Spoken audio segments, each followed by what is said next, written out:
obvious, trying to get away here. Hybrid is there to lock him down, and he will be leaping after him with the Rengar. Wonderwear trying to get back to this turret, but the order is given. Instant change for the Gamers 2 opening. Look at this max range hook coming in. Obvious gets pulled in. That is first blood going over to Kikis. Gamers 2 take down Team Dignitas, a flawless week. And it has now been taken down. The flash, the 5-man Galio ultimate. How much work will it do? Quite a lot, apparently. Zaz's trying to zone the back line, but Crazy Caps again had to back up from that. And this is the same situation again, but this time he can't get out of it. And that was a 5-0 for Mouse.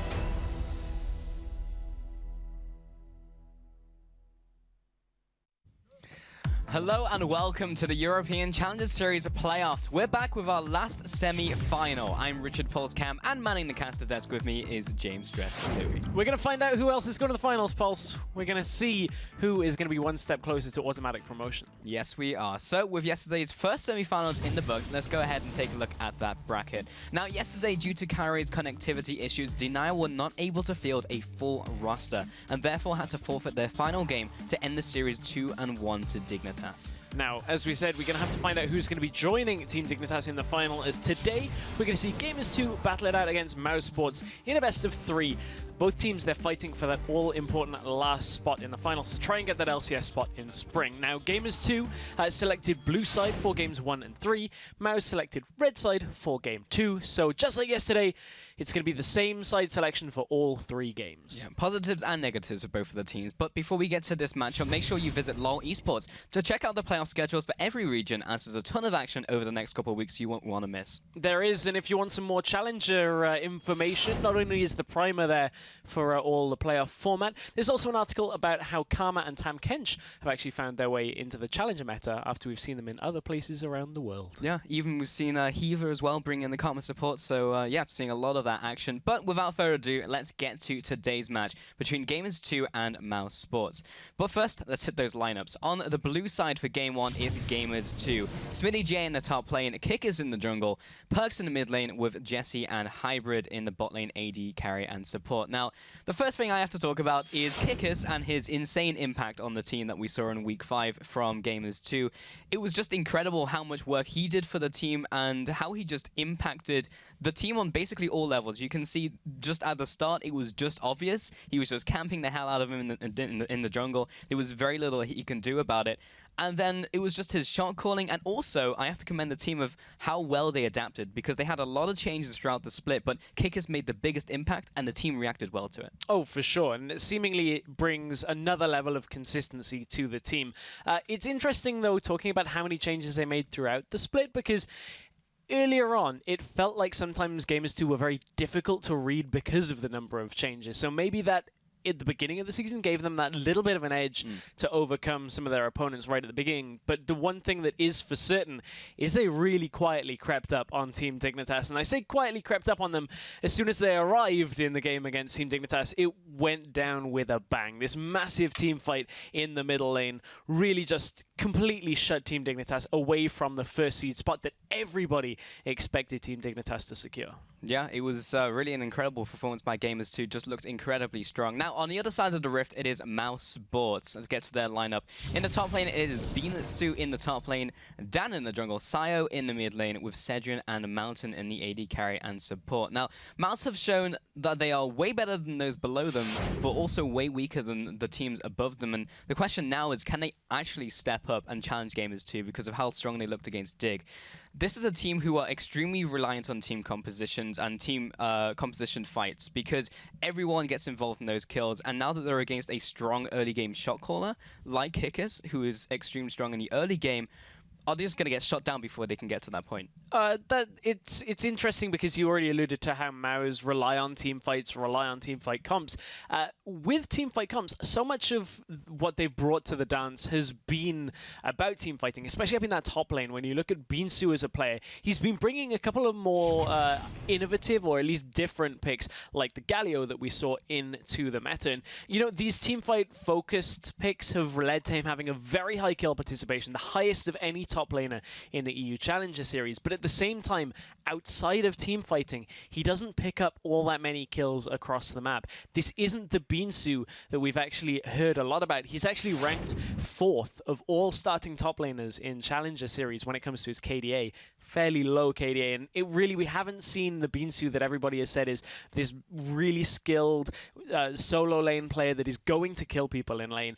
I hope he starts to show up. Yeah, I mean, for the longest time, you talk to any player in Challengers, like, well, yeah, Binsu's a great player. He's well respected by the people he plays with, but we haven't really seen that this split. And apart from, those Galio games, hasn't had the biggest of impacts. He also goes for those champions that do have a big team fight impact, like Rumble, like Galio.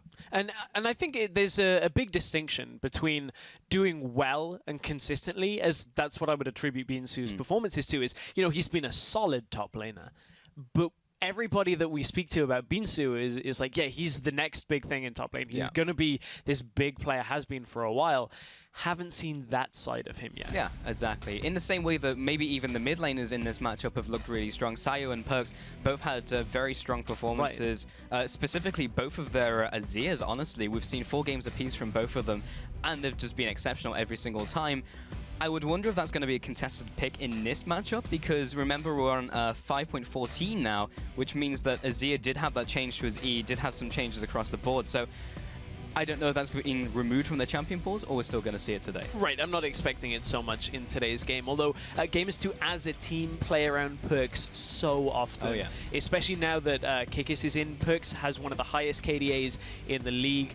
Really just only, I believe it's Kobe, has a higher KDA. Kyrie had a higher KDA, being the first rank, but that was before yesterday's series of games, so not exactly changed. But we do have some banned champions. So Morgana, Evelynn, and Victor come out from Gamers 2. Shen, Alistair so far from Mouths. The Victor, interesting ban, but again, both of these mid laners have picked up the champion previously in the split. Well, we saw Victor first picked in so many games yesterday. Victor is a very high priority champion. We've seen it in Challenger Series, but it's not been very successful at all. It was yesterday, though, after picking up a couple of games. Kozq was the one manning that one. Yes, he was indeed. Sivir has been locked in as the first pick. This has come through pretty fast here as the first pick, as we said, for Jesse. Jesse's been pretty good, to be honest, all through the split. We were kind of not expecting a standout performance from Jesse, because he's always been quite a consistent and somewhat defensive player when it comes to when he was in mid, when he was in AD carry before, but certainly he's been racking up the stats, racking up good numbers throughout the entire split. Yeah, I don't think unfair to say a middle of the table player for a lot of the time until he really hit Challenger, but more picks are coming through. Twisted Fate in from Mouths along with the Rek'Sai for jungle, and quickly responded by the Elise and Nautilus from Gamers 2. Yes, indeed. So Elise, big surprise here. Some of these picks came through really quickly. No real jungle presence other than the Evelynn getting banned out to begin with. So Elise actually doesn't even get first picked away in the Rek'Sai from Dan. So this kind of goes with what we expect out of Mouse. They don't particularly like to play a pick jungler in the sense of Elise's single target. They much prefer to get some focus, some emphasis on what they can do as a team. We've seen him play the Zac, we've seen him play Gragas a lot. So Kikis, on the other hand, is going to relish in the opportunity to play such a strong jungler like Elise right now. I'm actually a little surprised it survived until third rotation, honestly. But with Sivir being open and how there is such a high priority on Sivir in all regions of play currently, as we had the Kalista changes, it's pretty much the first pick there. Then a response of Twisted Fate. Maybe that could have been dragged on a little bit later, but Perks has also shown a tendency towards that. Again, another couple quick pickups here. Janna and Corki in from Mouths, and then the Yasuo now coming in along with the Maokai. Only seen the Yasuo so far by Senkux in Challenger at least. Right, so going back to the Janna Corki right now, that is, I mean, you tie those two picks in with the Twisted Fate as well, towers are going to fall pretty quickly here. As soon as Maos get in front of them, it's a departure from what we've seen with them setting up for a teamfight focus. Still can tie it in altogether with their last pick. Over on the other side, Perks is going to run the Yasuo into the Twisted Fate. It's a matchup that we don't see all that often in competitive play at all, but obviously with Yasuo you can block a lot of the damage that Twisted Fate is going to look to land on you. Pretty much all of his damage is projectile based, so tie that in with the Maokai. You've got a good amount of lockdown and a good amount of damage mitigation between the two of those. Just wondering how fed Perks can get. So last pickup was the Hecarim coming in for Binsu, so actually going to put him in more of a carry role in top lane there. He has played some Hecarim before, yeah, had 2 games earlier on in the split, honestly. And then we do have our completed composition. So the Sivir with the tanky front line, lots of ways to get Yasuo into his ultimate as well. Yes, there are. Reminder on Hecarim, Hecarim has a 100% win rate right now in the EU Challenger so don't Series. mess it up, no. 8-8, Binsu is responsible for 2 of those games, as you said already. His stats pretty good on Hecarim. However, that will give them some sense of engage when it comes to setting up team fights. That will then allow Dan to go in for the secondary follow-up. I'm interested to see this mid lane matchup. That really is where my focus is going to be, because we know what Perks can do given a couple of kills, but this is a big departure of style for Perks, who previously has been running the Jace, has been running the Azir a lot, have not really seen much outside of poke from him. He's played TF, Ezreal, Varus, Kog'Maw. All of these are poke champions. Could not be further from Yasuo. Yeah, pretty much. You could say the same about Saya, though. Again, he's picked up the Varus, Victor, and Kog'Maw, but he's actually a player who doesn't play the Jace. Kind of like Power Fever and LCS, actually, in terms of champion pool. But there you can see the full compositions once again. The Hecarim coming into the mix, extremely high win rate in Challenger, at least, and a pretty just straight-up good Siege composition in from Mouse. Now, we'll see if they can actually execute that. Mal's, I feel, like one of the best team play-orientated teams in Challenger, as we've shown before in our stats. So we'll see how this works out for them. I think that's fair to say. I'm really looking forward to seeing how these team fights go and seeing exactly how this game plays out. Yeah. Anyway, so that's our thoughts. Now we want to hear from you over on Twitter. Remember to use those hashtags G2Win or MOUWin. Tweet at LOL Esports and we'll be checking in on what you think throughout the game. But we are about to get into this one. Gamers 2 up against Mouse Sports. The first game of this best of 3 in the semi-finals to advance to the grand finals next week in Challenger. So, keeping our eyes focused on this middle lane. We haven't seen Perks Yasuo in Challenger Series, but he plays a heck of a lot of Yasuo when it comes to his solo queue play. So this is the departure on a team-based play style that Gamers 2 have now consciously made. Is we're changing from a poke setup mid lane now to pretty much a full-on engage setup coming from this Yasuo, where you just catch one person out, in goes the ultimate, off they go from the map, and you just take whatever you can from there. So he's got a lot of games played on it. I'm looking forward to seeing what he can do, especially against a Twisted Fate, which we know the Yasuo should be fairly well off here. Pair that with the Elise early on, get that Yasuo snowballing. Seems like a recipe for disaster if you're a Mouse fan. The mid lane is one to watch for sure. Kikis, we saw him on the Lee Sin and the Rengar, had a very high impact on the early game, not just against the opposing jungler Obvious last time we saw them, but also on the mid lane. So we'll see how that one works out at least. See the early invade coming in from Mouse, then being proactive, but because all 5 members are in the bottom side of the map, and we can see the duck, we can see Gamers 2 going into the top side of the map, responding with their own vision. Both teams went for the lane swap ward, and it doesn't look like either team is going to go for that lane swap. So Hybrid and Jesse going to go ahead and go for these Krugs, and a little bit longer to see if Mouse go for the Gromp. It looks like they're actually going to try and contest the Krugs from their current position. See how they actually do that. They're just waiting in the wings currently. And Hybrid should be starting this off. They do have the ward on that, so yeah, Sedrin and Mountain will now go in and should be able to stop these Krugs from being taken. Probably the small one will go over to Gamers 2, but Mouse should be able to stop the big one. There we go. Got it. Stopped it.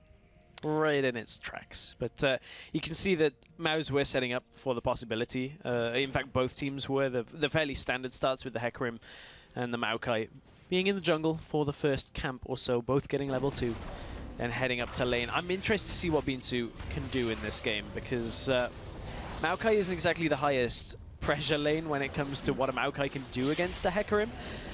So now the real point for Binsu is how much can he get ahead in this lane, and then how much can he extend that into the setup of team fights, making his presence felt elsewhere on the map. Or does Kikis turn his attention to the no-flash Hecarim and look to get Smitty J ahead? I mean, the 1v1 in the top lane is actually fairly frustrating for the Hecarim because he wants to spam his Q, and then Maokai's going to be like, all right, I have Sap Magic, and then he's just going to sustain himself. Oh, you want to charge at me? Get Q'd. So, yeah, I expect Dan maybe to, after this red, maybe try his look at top lane, but yeah, for sure, it's really reliant on how much Bean 2 can get in the top lane. He's even running the Ignite this game away from the Smite, which we don't really see too much anymore. Sometimes see it on the Fizz and Hecarim in the top lane, but opting for the Ignite to blow up a single target.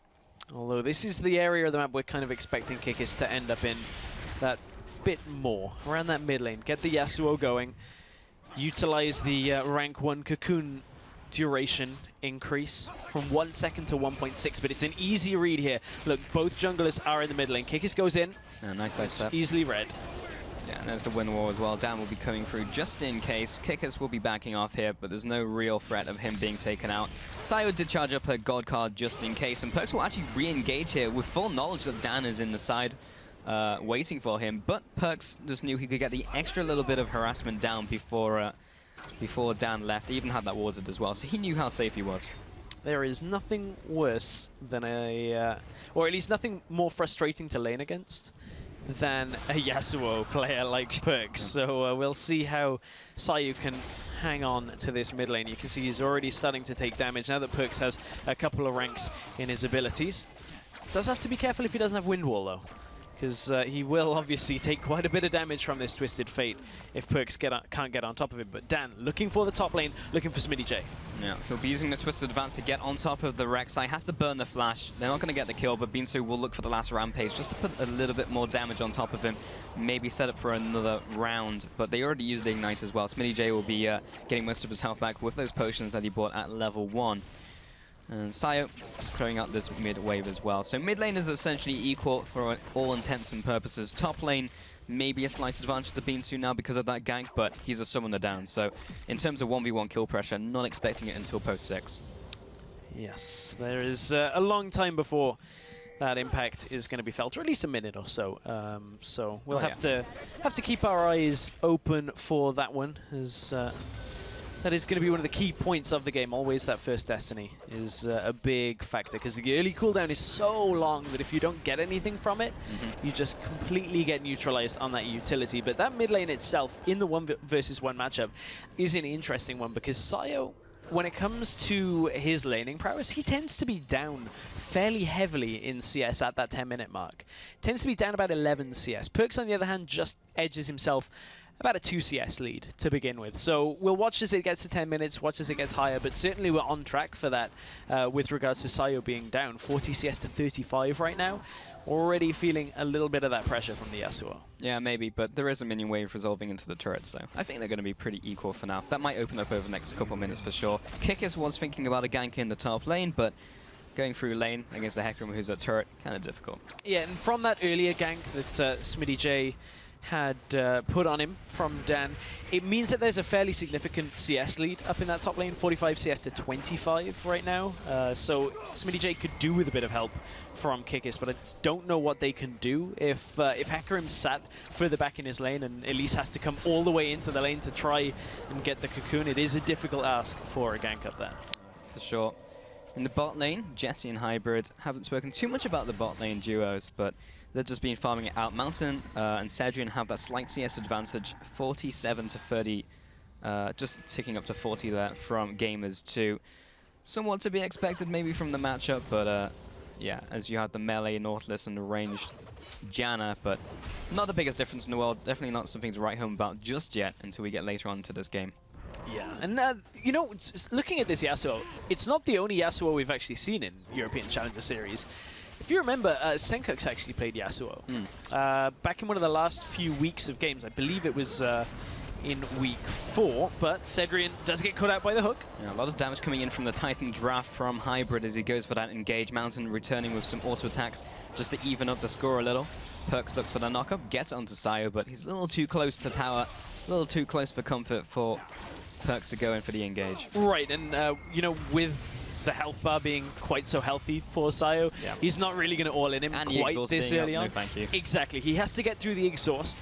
He'll trade the first ult for the exhaust, and if he can get a flash from that, that will be very good for Perks. So the first time he goes in, he will not expect to kill unless Kikis is there with him. They should get summoners from it, but it's going to be the second ultimate that comes out of Perks that is likely to kill if it lands onto Sayo. But there's a lot of ifs and buts. Yeah, it's annoying to gank a Twisted Fate lane. He's so far back. He always has the stun card as well, and the vision control. He's got that ward on the top side, so he'll be hanging towards, and the bottom side, in fact. So he's pretty much covered in terms of vision. So he's good to go. Second waves of buffs are starting to spawn, so the junglers will be heading there. Maybe more than thinking about these ganks, at least for the next 30 seconds or so. This has been a fairly quiet early game from both of these teams, Gamers2 and MOUZ, but this is kind of what we've been seeing from the teams. They're fairly even in their games, up until around the 10-minute mark in most of their games. Yeah, it really has been. And, you know, one thing that we want to kind of take a look at is we get out of the early game and start heading towards mid-game is exactly where the junglers have been going, what they've been doing. Is speaking of junglers, Kikis passes over the ward. I think he knows he's been spotted. That's a very nonchalant ward being put down in the middle of mid lane. But, you know, Kikis has opted for the Sheen first. A reminder, the Runeglaive was changed in this patch 1.5.14, so it no longer gives the AoE effect if you hit minions or champions. It's now only on monsters. So it is less effective when it comes to actually outputting damage against multiple champions, and you know that kind of setup that we were seeing. That was a change made to reduce its effect on lanes, and in top lane, SmittyJ's core. Twisted advance and comes in with the Q as well. Binsu's Onslaught of Shadow should keep him in place. Gets the fear backwards into Dan for the first blood in top lane. At this point, you know, that was the second time that Dan's gone for this gank path, and nobody from Gamers2 really stopped it happening. At this point, there is a pink ward out from Gamers2, but Dan just picked a better path into the lane. Got himself right in behind. Kikis was nowhere to be found, and that is a well-worked first blood. SmittyJ does have his flash, but the crowd control distribution from MOUZ was pretty good there when it came to actually balancing the fear, the knock-up, and the knockback coming from the Hecarim and the Rek'Sai. Yeah, pretty well played in that scenario. 2,000 gold advantage over to MOUZ in the early game. Not too bad of a start for them. 10 minutes into this game, yet to see a dragon. Kikis taking his blue buff here. Actually, well, doesn't need to donate it to Perks as he's not a mana user. Doesn't need the cooldowns as such in the mid lane just yet. Hybrid was roaming up to the mid lane, seeing what he could do in terms of vision, but it's all he was looking for now. And Kikis plays the game of battleships, and he's a winner. I think people may be surprised looking at the Week 5 performances that MOUZ are leading Gamers2, but just in general, MOUZ in 6 of their 10 games had a lead at 10 minutes. So you look at their performance against a team like Gamers2, who only had it in 50% of their games. It's not too uncharacteristic for MOUZ to be leading right now. However, compared to the impact that Kikis had against Team Dignitas at this point, that is where I think things become a little bit more surprising. Gamers2 haven't come out of the gates firing, but this is a best of 3. This isn't a best of 1, so I wonder whether Gamers2 are just kind of warming up to MOUZ right now, because certainly Gamers2 haven't made any plays. Yeah. They've just kind of been patient, looked for a gank very early on, didn't feel like going for it, and pulled themselves away. Actually, a surprising difference from Kikis' playstyle out from Week 5. 91% up against 9%. That was actually Victor's win rate yesterday, before it was changed up by CosQ. Yeah, Gamers2 first seed, of course. MOUZ sitting in 4th, but MOUZ currently with the gold lead in this game. As you mentioned, had the advantage at around 10 minutes in quite a few of their games, if not going even in a lot of them. And MOUZ are looking very solid. Look at the top lane CS difference, look at the AD carry CS difference as well. So this early game lead has not just been on Dan getting into lanes, it's stemmed from just decent laning performances as well. And okay, Sayo is down in lane, but until Sayo has his Sonya's Hourglass, until he starts utilizing his ultimate, his effect's not really going to be felt on the game anyway. So as long as he doesn't get too further behind, it should be okay. However, Yasuo roaming out of lane is going to be a very significant moment here because Binsu is in a lot of trouble. Yeah, Binsu will be using the Onslaught of Shadows to get away, and he's out home and dry, so he's not going to die here. The tower made for Mouse do pick up the first dragon of the game. Mouse typically are very good at picking up the first dragon. In 80% of their games, they usually get the first dragon, and they're just going to do that again this game as well. This, of course, was because of circumstance, but Kickers goes into the top lane, and while they'll trade the turret, this is pretty much Mouse's game plan.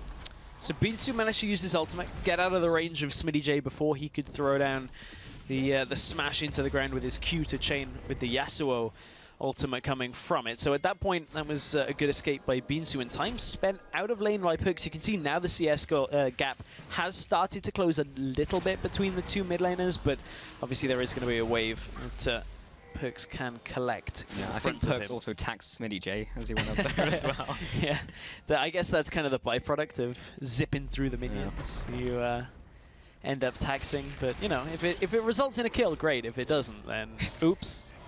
My bad. Smitty J, even worse if he just queued the wave and then yes, it just ease all the way through it. The worst.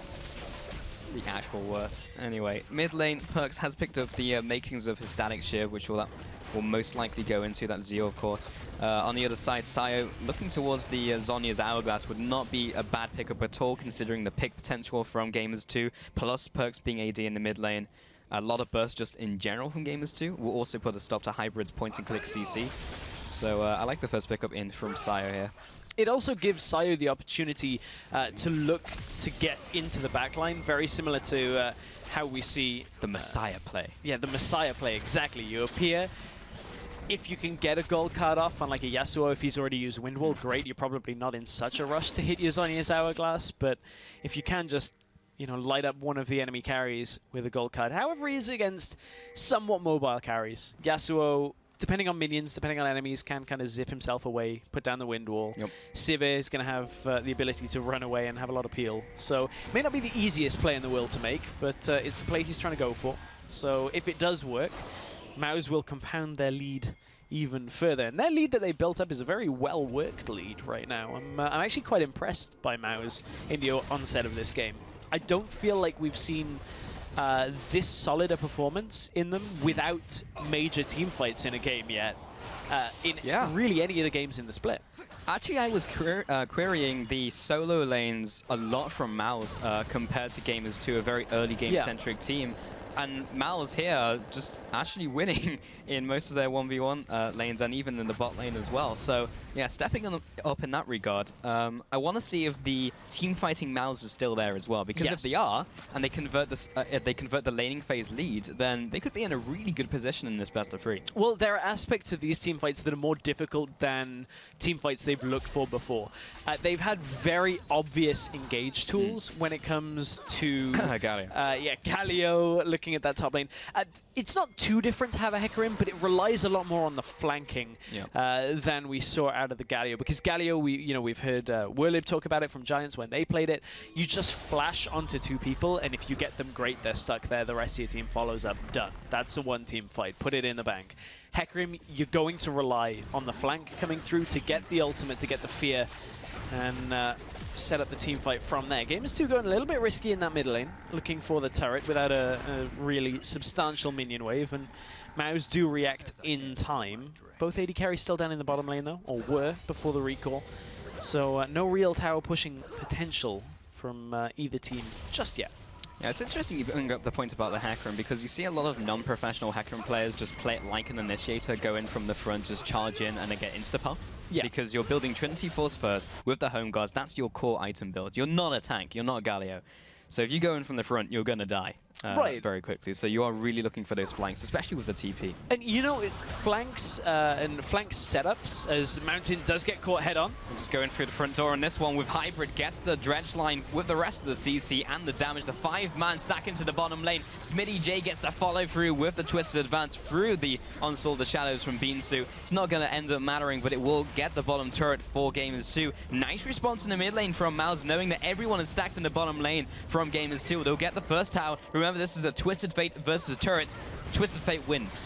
Well, he wins once you get a Lich Bane, but I don't think he can outrush 5 people, so it's going to be at a minimum an even trade for Gamers too. They will be even, as it was to do with the minion wave that was in front of them. So at this point, MOUZ managed to pick up probably the more important map control turrets on the map, but the actual gold trade is even overall. However, what this does make for MOUZ is it makes things more difficult to secure subsequent dragons while the rest of the towers are still available on the bottom side for Gamers 2. It's now a lot harder for MOUZ to ward around their blue buff and around the entrance to the dragon pit on the lower side of river. So it is an even trade financially, just applies slightly different map pressure overall. Yeah, different map pressure is the key one there. Also for different stages in the game, but as Dragon is spawning, as you rightly pointed out, Gamers 2 are not going to be too unhappy with how that trade worked out. Sayo in the mid lane just trying to get a bit of his mana back. Nice wind wall will actually keep some of these minions alive and may even be enough to take this turret down, especially if the dredge line lands right onto the mid laner of Sayo into the last breath from Perks. Gets that kill down. Kickers will be using the Spiderlings to tank up this turret, and it should be enough damage. It actually has the extra resistances now as there's no minions near, but they will eventually take it out. Again, MOUZ do trade a tower in the bottom lane with Sejuan. This is pretty heads up from MOUZ. Every single time Gamers 2 take an advantage, MOUZ respond instantly. MOUZ are working very efficiently with lesser numbers, which is an interesting one because they've been able to get this damage down onto turrets. Mid tower and bottom tower have taken damage already, so it's not surprising that they're able to take those turrets, but that bot outer tower falling means that even with the vision control here for Gamers 2, you can see one in the pit, one in the river. They can see what's going on, but G2 just do not feel like fighting for it. No teleports were available for either top laner, so they kind of have to respect the fact that the Hecarim was already in mid lane and Twisted Fate hadn't showed himself, so the numbers advantage was potentially in favor of MOUZ there. Gamers 2 just give away the turret, give away the dragon, and can't really take too much else for themselves. Yeah, it's not the worst play in the world just to give it the first couple dragons. Of course, you would like them, but as we've seen from yesterday, Dignitas giving up the first couple dragons did ultimately not mean the end of the world for them. They had different objectives in mind and how they wanted to win the game. There's a bit of a problem, though, for Gamers 2 right now, and that is 2 Trinity Force completed onto MOUZ. This is one of those big moments in the game where it's a very obvious signal from MOUZ that this is where they're going to look to group. This is where they're going to look to fight because their items just are at the spike point. So honestly, Gamers 2 need to try and avoid fights if the teleport is available for Binsu, which will be soon. And if they're in a dangerous position on the map, because now they've got to be careful there's no wards behind them, otherwise it's a very easy setup for the Hecarim. Yeah, it's actually a very difficult point in the game for Gamers 2 to do much of anything at the moment. They couldn't even go for the dragon there, even though they had the positioning as they took the middle turret. Yeah. Because Sayo and the globals. So this is just really well thought out by MOUZ, essentially just stopping plays from Gamers 2 before they even happen, just via positioning. However, there is something that I'm not so sold on the side of MOUZ. That is a black cleaver on Rek'Sai. I'm not 100% committed to Last time I saw kind that of was like Yoey Flash Wolves when the jungle was so fed. He was like, I'm going Tiamat, I'm going Black Cleaver. Oh, yeah. I'm just going to go all damage. That was pre-MSI. Yeah. I mean, it's been done before, but the actual benefit from that slight extra damage that is going to come, and obviously the addition of the Black Cleaver just in general, does take away from the tankiness of the Rek'Sai. I can see why Dan is doing it. You can see just how well farmed Dan is right now. 117 CS means his gold income is substantial on top of that kill. So he feels like if he can get this extra damage, he could blow somebody up from Gamers 2. Kikis is not tanky at all right now. Smitty J only really has the Glacial Shroud and the Ninja Tabi right now to write home about. He doesn't have a completed item. He's sat on 3 different parts of different items. So damage will benefit MOUZ at this point in the game, but later we go into this game, if Dan gets caught out a couple of times here and there, neither Dan nor Binsu will be a full tank without a few more kills and a few more items complete. So in terms of health, it's not horribly inefficient. Right. Because if I'm not mistaken, it's 400 health, plus he's built the Synth Hulk, so he's got extra health from there. Okay, he's not now buying resistances apart from the Merc Treads. This would make a lot more sense to me if he had like an AD mid and AD top and not a split hybrid bot lane AD carry, because then you're actually shredding armor, and the Queen's Wrath is very good at instantly getting up those stacks onto multiple targets with the AoE. But he has a Twisted Fate mid and a Corki who, yeah, he's going to shred, but he also does a lot in terms of magic damage. What I will say about that is that if MOUZ don't close this game out, you know, kind of 30, 35, 40 minutes, then you're going to see the effect of the difference between the full tank jungle and then this kind of offset half damage, half tank jungle that Dan's going for. You can see Dan is pretty tanky right now, just compared to Gamers 2 right now. But later on, we'll definitely see a different effect. But this game is somewhat stalled right now, considering how the last 5 to 10 minutes has gone. But Gamers 2 are having none of that. They want to engage straight away into the mid lane, but they're not going to catch him. Well, my name's Janna. Welcome to Disengage. Just use Talisman. Doesn't use anything else. That's literally just the Talisman, and that mitigated the On the Hunt ultimate from Jesse. So MOUZ are pretty happy to play their game. Just going to clear out some waves. Going to allow Beansu to split push in the top lane. Take that turret. There we go. And that's even up the towers. It makes slightly more sense now. Now that I'm reading the nameplate, seeing the champion, and looking at what Dan's doing. Dan loves to split push on Rek'Sai. Oh, man. Dan loves it. We've seen this in like 2 or 3 games. It's just clicked with me. Yeah. He wants that extra damage to sit in lane against somebody and just be able to push and never be forced away and clear the wave out a little bit longer, a little bit faster. No, you're not wrong, Stress. The problem is, this is a strategy with regards to split pushing on Dan that has been pretty 50-50.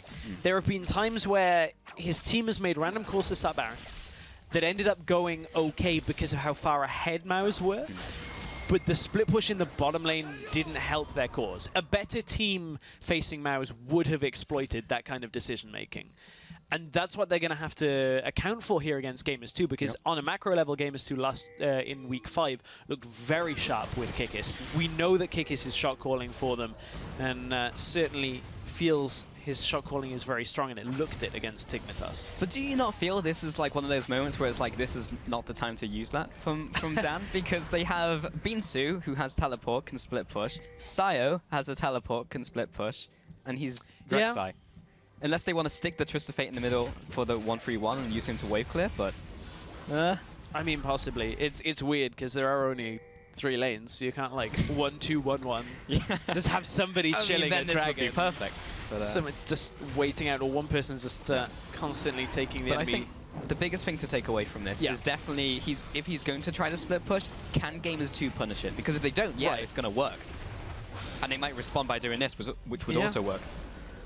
Or not? Well, they did realize Dan was on the bottom side of the map, so I like the actual attempt here. Ooh. Flash hook doesn't quite hit, and Dan is still on the dragon, so he doesn't really have any tunnels out on the map to have crossed up on the top side. They were all on the bottom side of the map, but Gamers 2 did not feel like they were in a position to contest that. They were looking for the Baron, didn't end up going for it. Cedrian was on a ward. Well, oh dear. I was trying to shot. That's painful. Yeah. That's going to be the attempted Baron right now. I'm not committed into saying they're going to get this, because Dan is on the way. Placed down that ward, because remember we saw Kikis just wander into mid lane, place down that ward. I wonder if it was just him again placing down the ward. This time it actually worked out really well. And this is one thing you can't overlook from Gamers 2. Their ability to pick is insane. Oh yeah. Maokai, Sivir, Elise, Nautilus.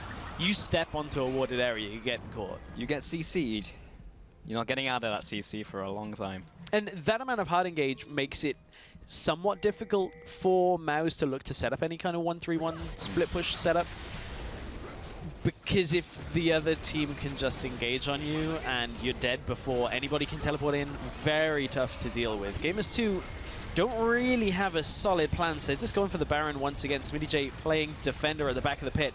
The team is starting to peel away from the Baron, though. Well, SmittyJ gets the Twisted advance onto Sayo has also been exhausted as well, using a lot of resources for this Maokai. Beansu just wanders into the pit. He's going to take the extra damage from behind the Baron, but this is actually a fantastic contest from Mal. The flash forwards aggressively from Mountain, not entirely sure what it's used for, but he actually blasts away Kickers and Yasuo, so he can't get the smite down, and Mal's Doom finish off the Baron before they're able to get in range. Now everyone is scattered. Yasuo actually goes the way of the Wanderer and just goes in a different direction from Kickers. Beansu coming in from the side. He knows where Kickers is recalling. Almost takes him out with the Venomous Bite, but Perks is going to get caught out in the jungle. There's nowhere really for him to run. And it's a 3-0, plus the Baron going over to Mouse.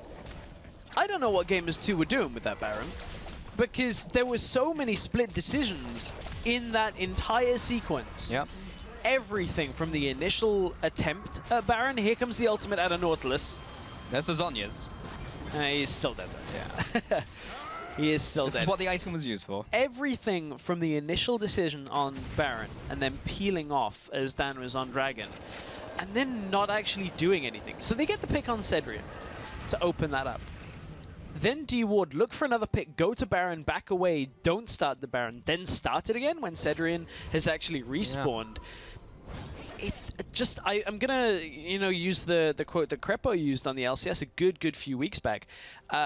Baron calls like that are basically the sign of poor shot calling when it comes to it. Like, there seemed to be no clear decision made by anybody on Gamers 2 whether they were focusing the Baron, whether they were peeling back, whether they were looking to fight. Because Smitty J wanted to fight, Kickers wanted to do Baron, and the backline wanted to back away and just get the heck out of there. Yeah, definitely not on the same page there, and this is a different Gamers 2 from what we were seeing in Week 5. And if anything, you would expect Gamers 2 to be sharper now than they were a couple of weeks ago when they've had time to prep. They hit the ground running, and now they've kind of plateaued. And one of the things here is I want to attribute a lot of this to, in this game, Maus have just been very solid. They haven't made a whole lot of mistakes. They have taken objectives when they can, traded objectives to be at least even when they can because of earlier setups, and they've found the right picks on the map. They've found the right engages that they've needed to. They've exploited any mistakes that Gamers 2 have made so far, and Gamers 2 are struggling right now. When it comes to actually finding their feet in this game, Gamers 2 are trying things, but it doesn't seem to be one clear voice right now.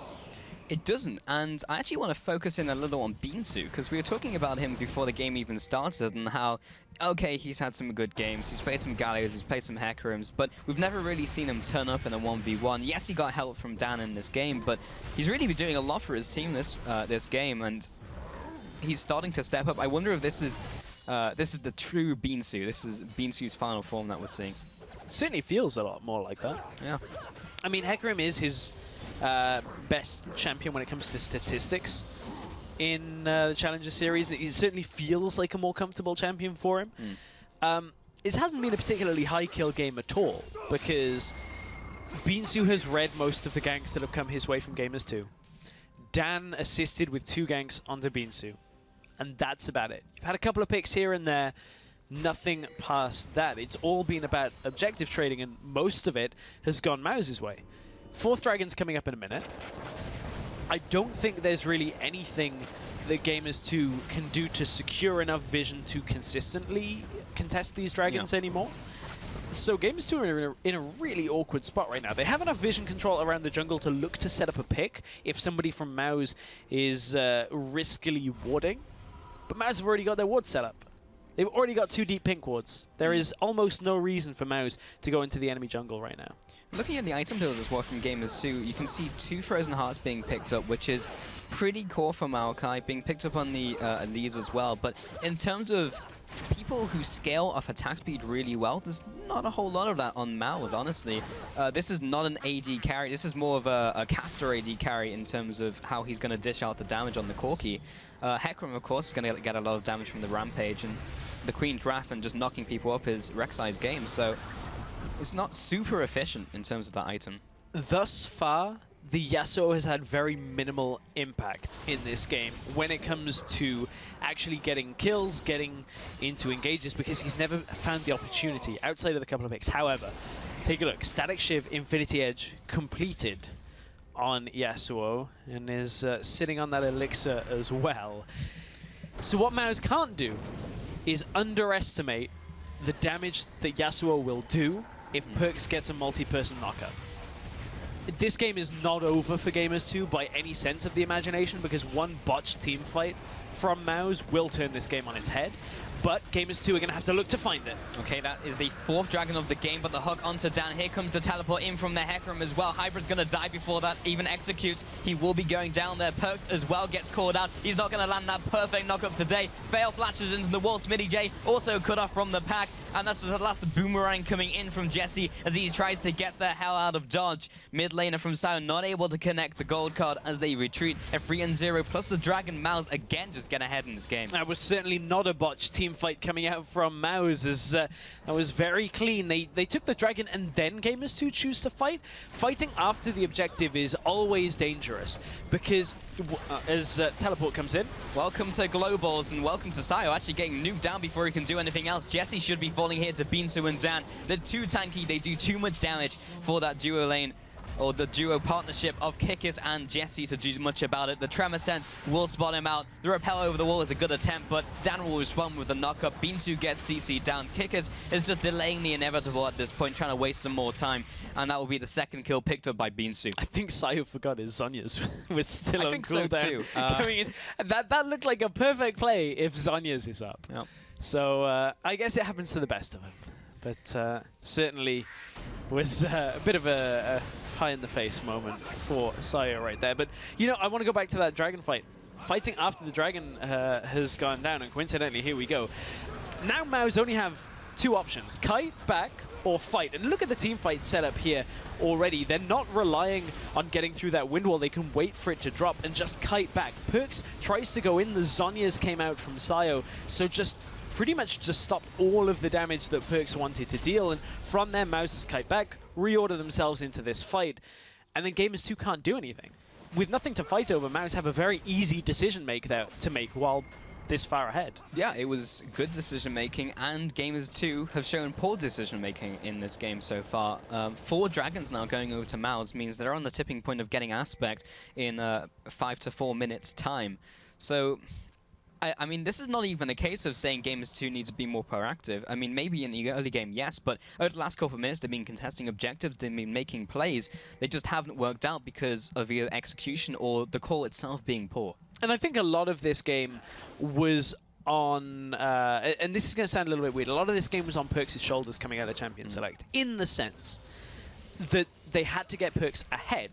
Now, Perks did nothing wrong, he just never could get ahead further than a couple of CS in lane because the warding was good from Maus. They always had wards around mid lane, denied Kickers the ability to get into mid lane, and then if you can't snowball this lane, the Twisted Fate is going to have all kinds of fun using his ultimate, getting around the map, just farming up, just, you know, making sure he stays even or ahead. There's a big CS lead for Perks, don't get me wrong, he has been doing a good job in his own play, but it hasn't worked bringing it all together. And we know how big of a part Perks is of the Gamers 2 lineup. When he's been playing Jace, he was taking people down single-handedly, and single-handedly, Dan has just taken down an inhibitor turret. The classic split push Dan Rek'Sai coming in here. Binsu as well onto a Kickers. Gets the onslaught of shadows, but just zones him away more than anything. His team wasn't really there to back him up to dish out the damage, so that's an ultimate down. I don't think it's going to matter too much in the long run. I mean, Baron is up, so that's at least one cooldown that Gamers 2 are going to know that Maus do not have at their disposal. Perks is actually having a pretty difficult time dealing with Dan right now. He's very tanky. He has the Black Cleaver, so he actually does a fair bit of damage as well. I mean, Dan, from all this time spent in the solo lane, I don't know when the last time I saw a jungler have 243 CS at 35 minutes into a game, and also be level 18 ahead of the enemy mid laner. That's kind of ridiculous. Oh. As is that damage. Now you see why the Black Cleaver. Now I see why the Black Cleaver was built. Seen the light. Do you know what? I'm going to go on record and say this was actually Dan's best game, this split. I mean, I don't disagree. From his gank path early, his decision-making thus far in the game, his dragon control, just everything has been on another level to what we have seen Dan provide for Maus in previous games. I mean, I'll be honest, we've seen a lot of experimentation from Dan over the split. He's played 8 different junglers in 10 games. Yeah. So if that's not experimentation, I don't know what is. So maybe he's just really just found what works, which is meta. With a twist. With a twist. Don't forget with the split twist. push. Just, With the split push for Xi, yeah. I'm just pleasantly surprised by MOUZ coming into this. I think so many people counted them out. I mean, 91%. This is game one. There is still a potential to change in this, and certainly I would not want to count Gamers 2 out yet. But as you said, 91% of people thought Gamers 2 were going to take this game. I probably would have put myself in that group as well, thinking coming into it it was likely to be the outcome. However, I am, as I said, pleasantly surprised by MOUZ and their ability to just control Gamers 2 this entire game. Part of me wants to say Gamers 2 are feeling out what MOUZ can do in this game, but the other part of me is just like, they just haven't been doing very much in the early game, and this is nothing from what we've seen from the previous performances of Gamers 2. Well, Gamers 2 are going to have to do something in about 30 seconds time, because Dragon number 5 is coming up, and if they don't somehow get a miracle fight or take the Baron for Dragon trade here, and then utilize the Baron more by avoiding team fights, which probably isn't going to happen considering you have an inhibitor down and Dan's going to go there and split push, I don't know how Gamers 2 can actually avoid fighting MOUZ head-on while they have the aspect. I mean, it's going to be a colossal comeback if they can actually make this happen, but they have to go for this team fight. There's the on the hunt used. Sayo may be caught out here. He's going to be flashing away from the Cocoon. That is not a good start for the fight for Gamers 2. Bear in mind that Beansu is in top lane split pushing, so it is on Gamers 2 to make something happen. They may be able to deny this Dragon. This is going to be a 4 versus 5 as SmittyJ comes in, but the teleport now coming out from Beansu. This is going to be a full-blown fight in from MOUZ. Sayo just get caught out. There is Perks turning up and picking up the kill, but it's only on to one target, and they have the return damage onto the bot lane from Jesse and Hybrid. Now Beansu's into the mix, but he just doesn't have enough tankiness to sit through all of the damage out from MOUZ. Even without Sayo on the table, they are able to chew through Gamers 2. That's the triple kill coming in for Cedrian. And the 5-for-1, this should be the end of the game if they can push into that bottom inhibitor. This is going to be the end of the game. Beansu is just too tanky right now for anything really to come about this. Still 30 seconds on the death timers for the most of Gamers 2. Very convincing performance out by MOUZ. Almost night and day from some of the games we saw. It's impressive. You know, we said that, they struggled against teams above them. They have not struggled here in game 1 against Gamers 2. Yeah, exceptional game in from MOUZ here, up against Gamers 2 in the first game of their semi-finals, but they'll be taking this one home as the Nexus falls down. MOUZ finish off this game in 39 minutes. I'm impressed by MOUZ in that game. That was a real good performance. Very clean. And it was good League of Legends. Normally MOUZ rely on team fighting. They actually didn't rely too heavily on team fighting in that game at all. The early game was orchestrated by Dan and Beansu, catching SmittyJ out. And then from there, they just made sure they never let Perks get rolling on that solo queue pick of his, the Yasuo. So, I mean, good game plan coming out of picks and bans, and it was very effective. Yeah, it was executed well as well. I'm actually really happy they put Beansu on Hecarim as well, allowed him just to sit in the solo lane for a lot of that game as well. We've generally seen that his kill participation is a lot lower on the Hecarim, around 65% versus like 80% on his Maokai that he's had. But it obviously showed that it worked because he was able to 1v1, he was able to get ahead, and ultimately they took the win there. So yeah, if they can keep that up, and they can keep up that momentum, that would be a crazy, crazy circumstance if Gamers 2 drop into third place up against Denial. Especially if it was a 2-0. And then one of them would go home. Yeah, insane to think about.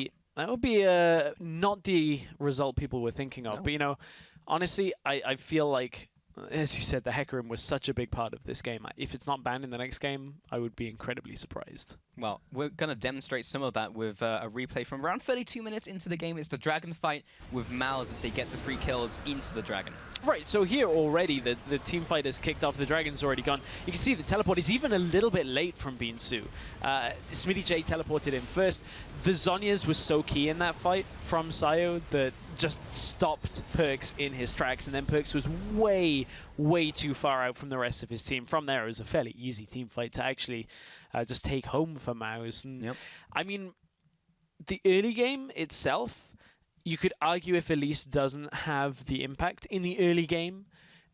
From the jungle, Kikis is very hard-pressed to actually get himself into the rest of the game.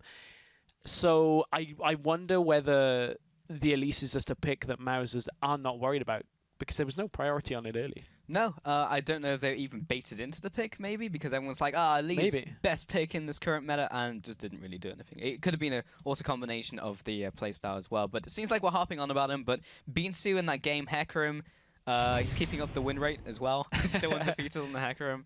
So yeah, he had a gigantic gold lead over Smitty J. I think it was around 5,000 gold by the end of that one as well. So yeah, props to Beansu in that.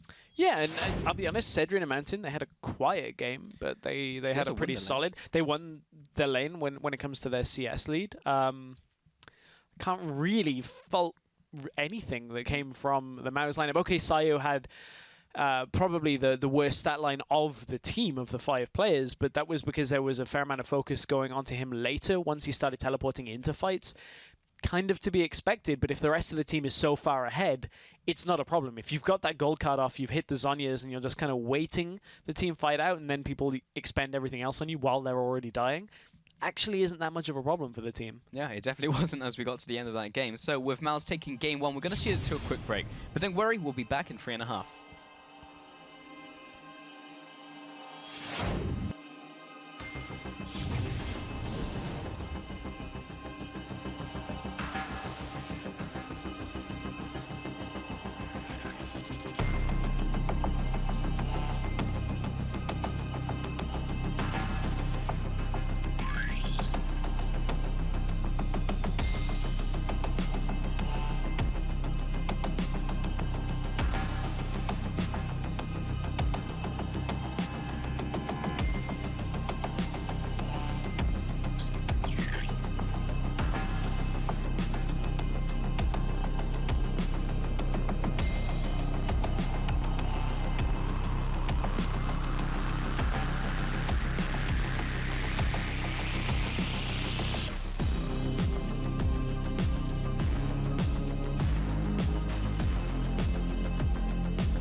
And we're back with the European Challenger Series semi-finals. Games 2 and Mouse Sports are just about to head into Game 2 of the day. Are they? They are. Pulse. I don't know if what's going they're gonna on. do that. Anyway, how about that game one, huh? It was an I hope your lag fixes itself. As we get into this cast, I hope my lag does fix itself. But that game one was impressive from Mouse Sports, and they had no lag in their play. No, that was. I mean, they went to around what 39 minutes. We even had the discussion early game how FLICKR is it gonna work as they get into the late game. Turned out it didn't really matter. He just went into the bot lane, split pushed, and it worked really well.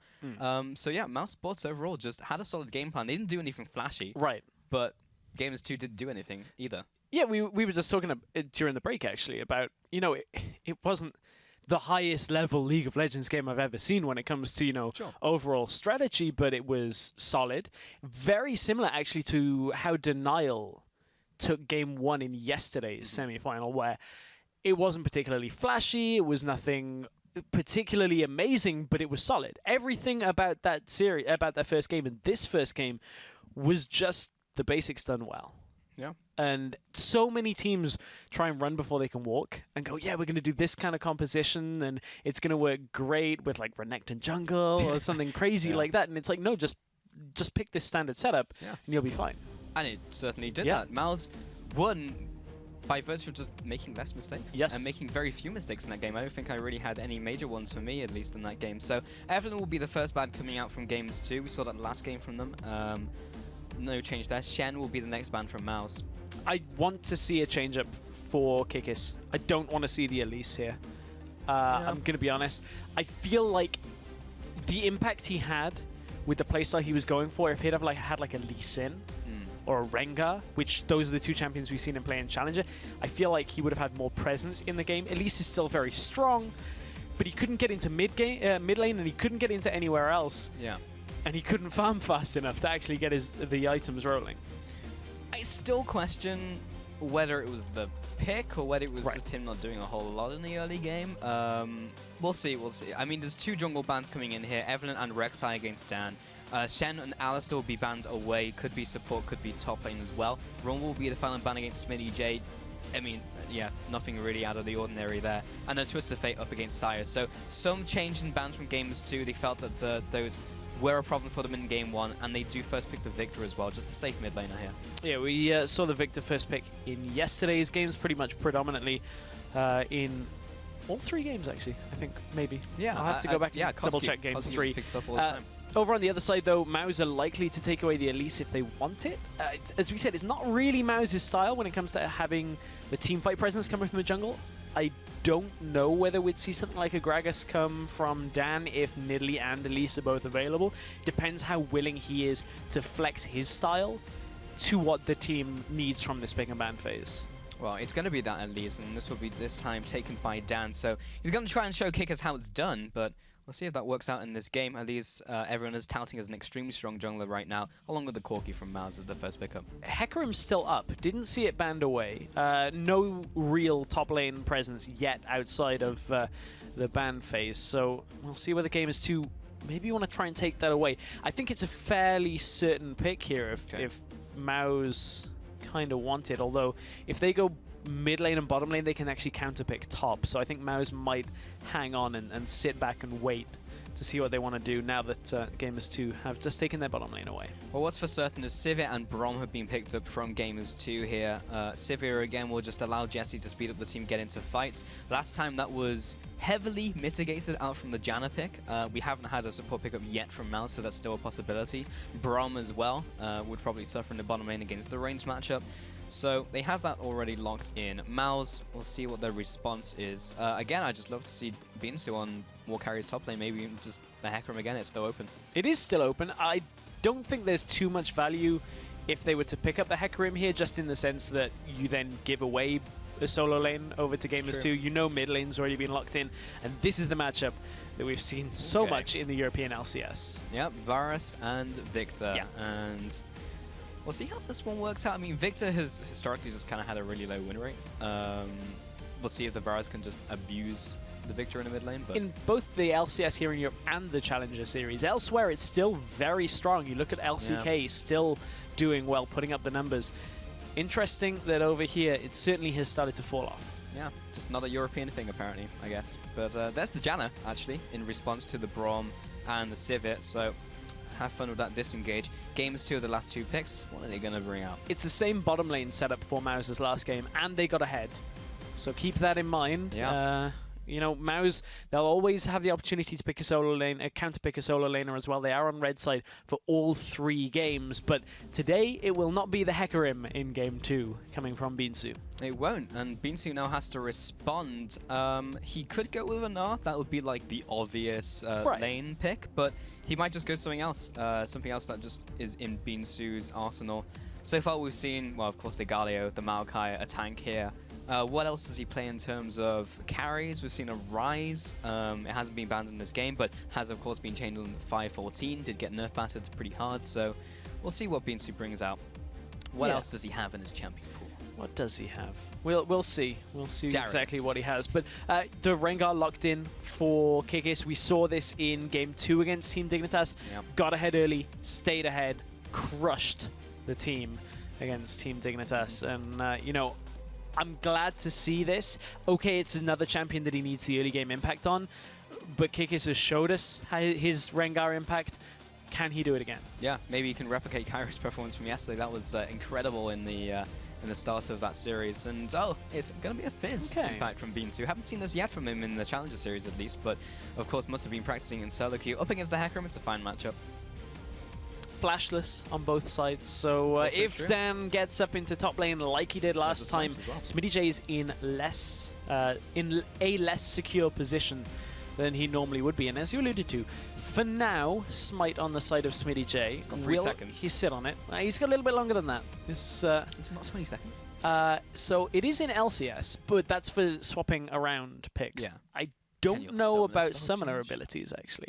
I guess it wouldn't matter because you can't see it. Yeah, exactly. I don't think it's like, I'm going to mind the game then. They're going to look over and see me click, and they'll be like, he's changed summoner ability. But at the same time, what benefit would he have from changing it at the last moment apart from being like, oh, it's doing my mastery, sorry. Maybe he likes to play it risky. Like me, I only have 1 mastery page, so before every game I reset my page and manually input them again. The worst of your last pick, though, because you have even less time. Oh, it's terrible. Like Black Market Brawlers, you get hardly any time, so I like lock in and I'm like, great.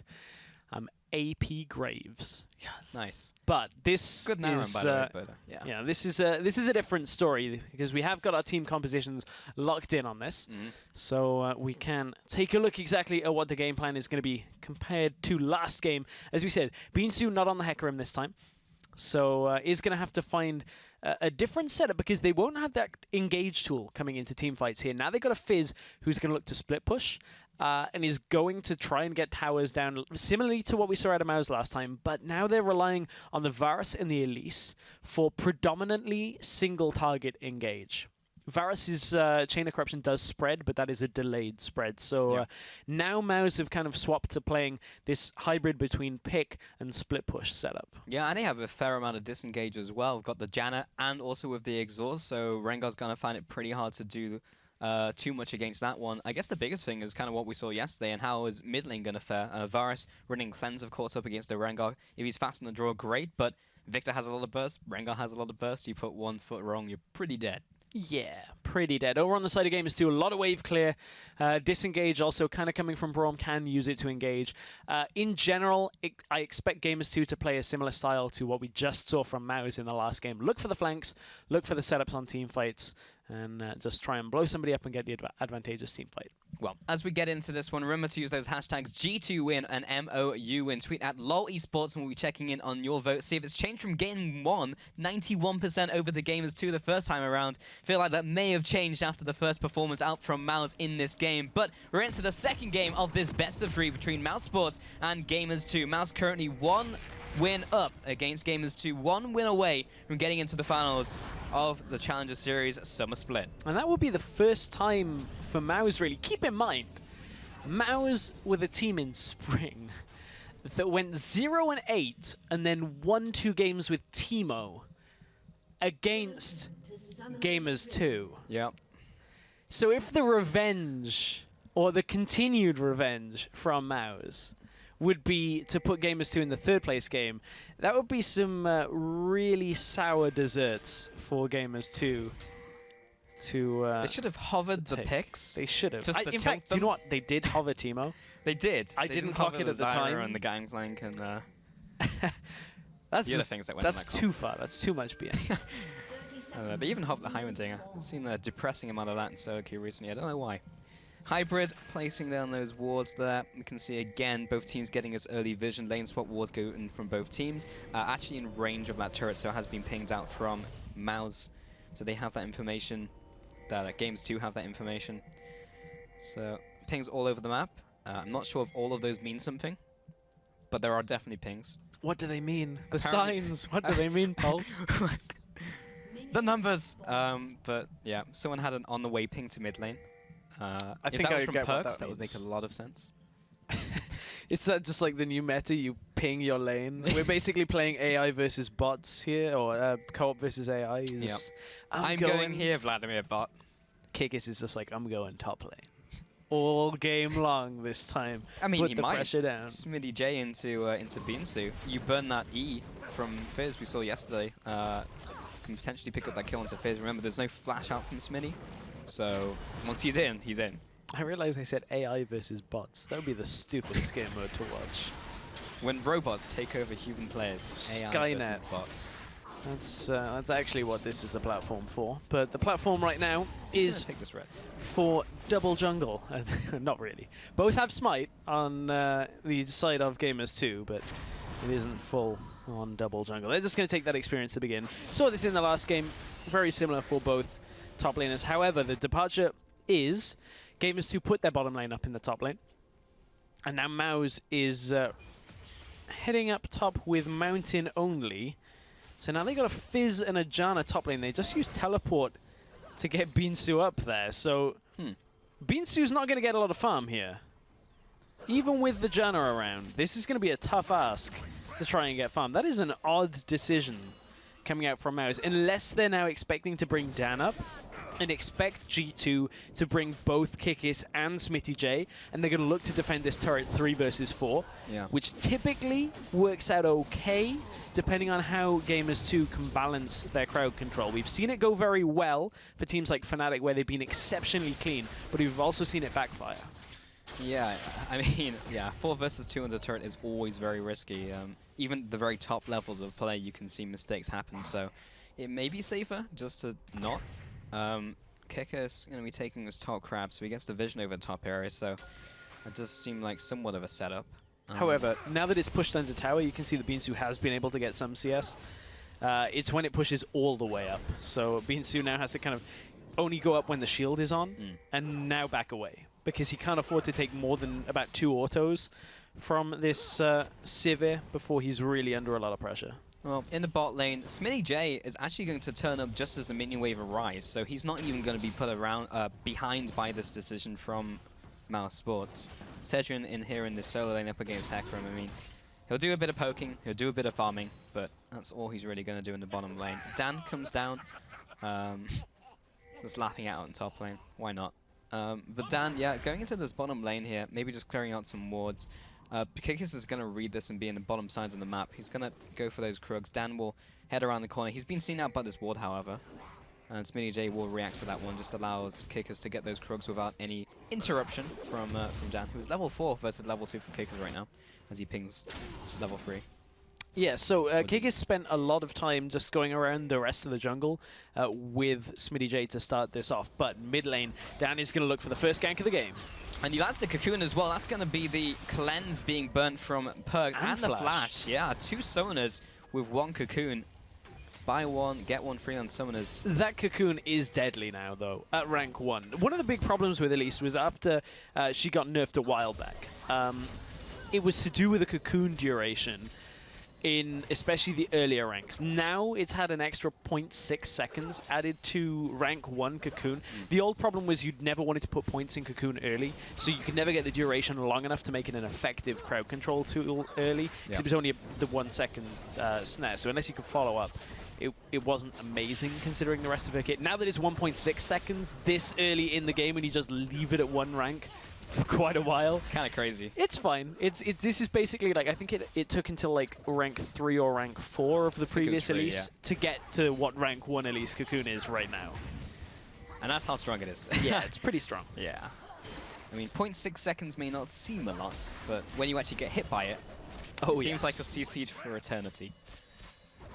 Binsu is still taking a lot of damage in the top lane. He's actually falling behind a little bit by CS up there as he's laning with Mountain.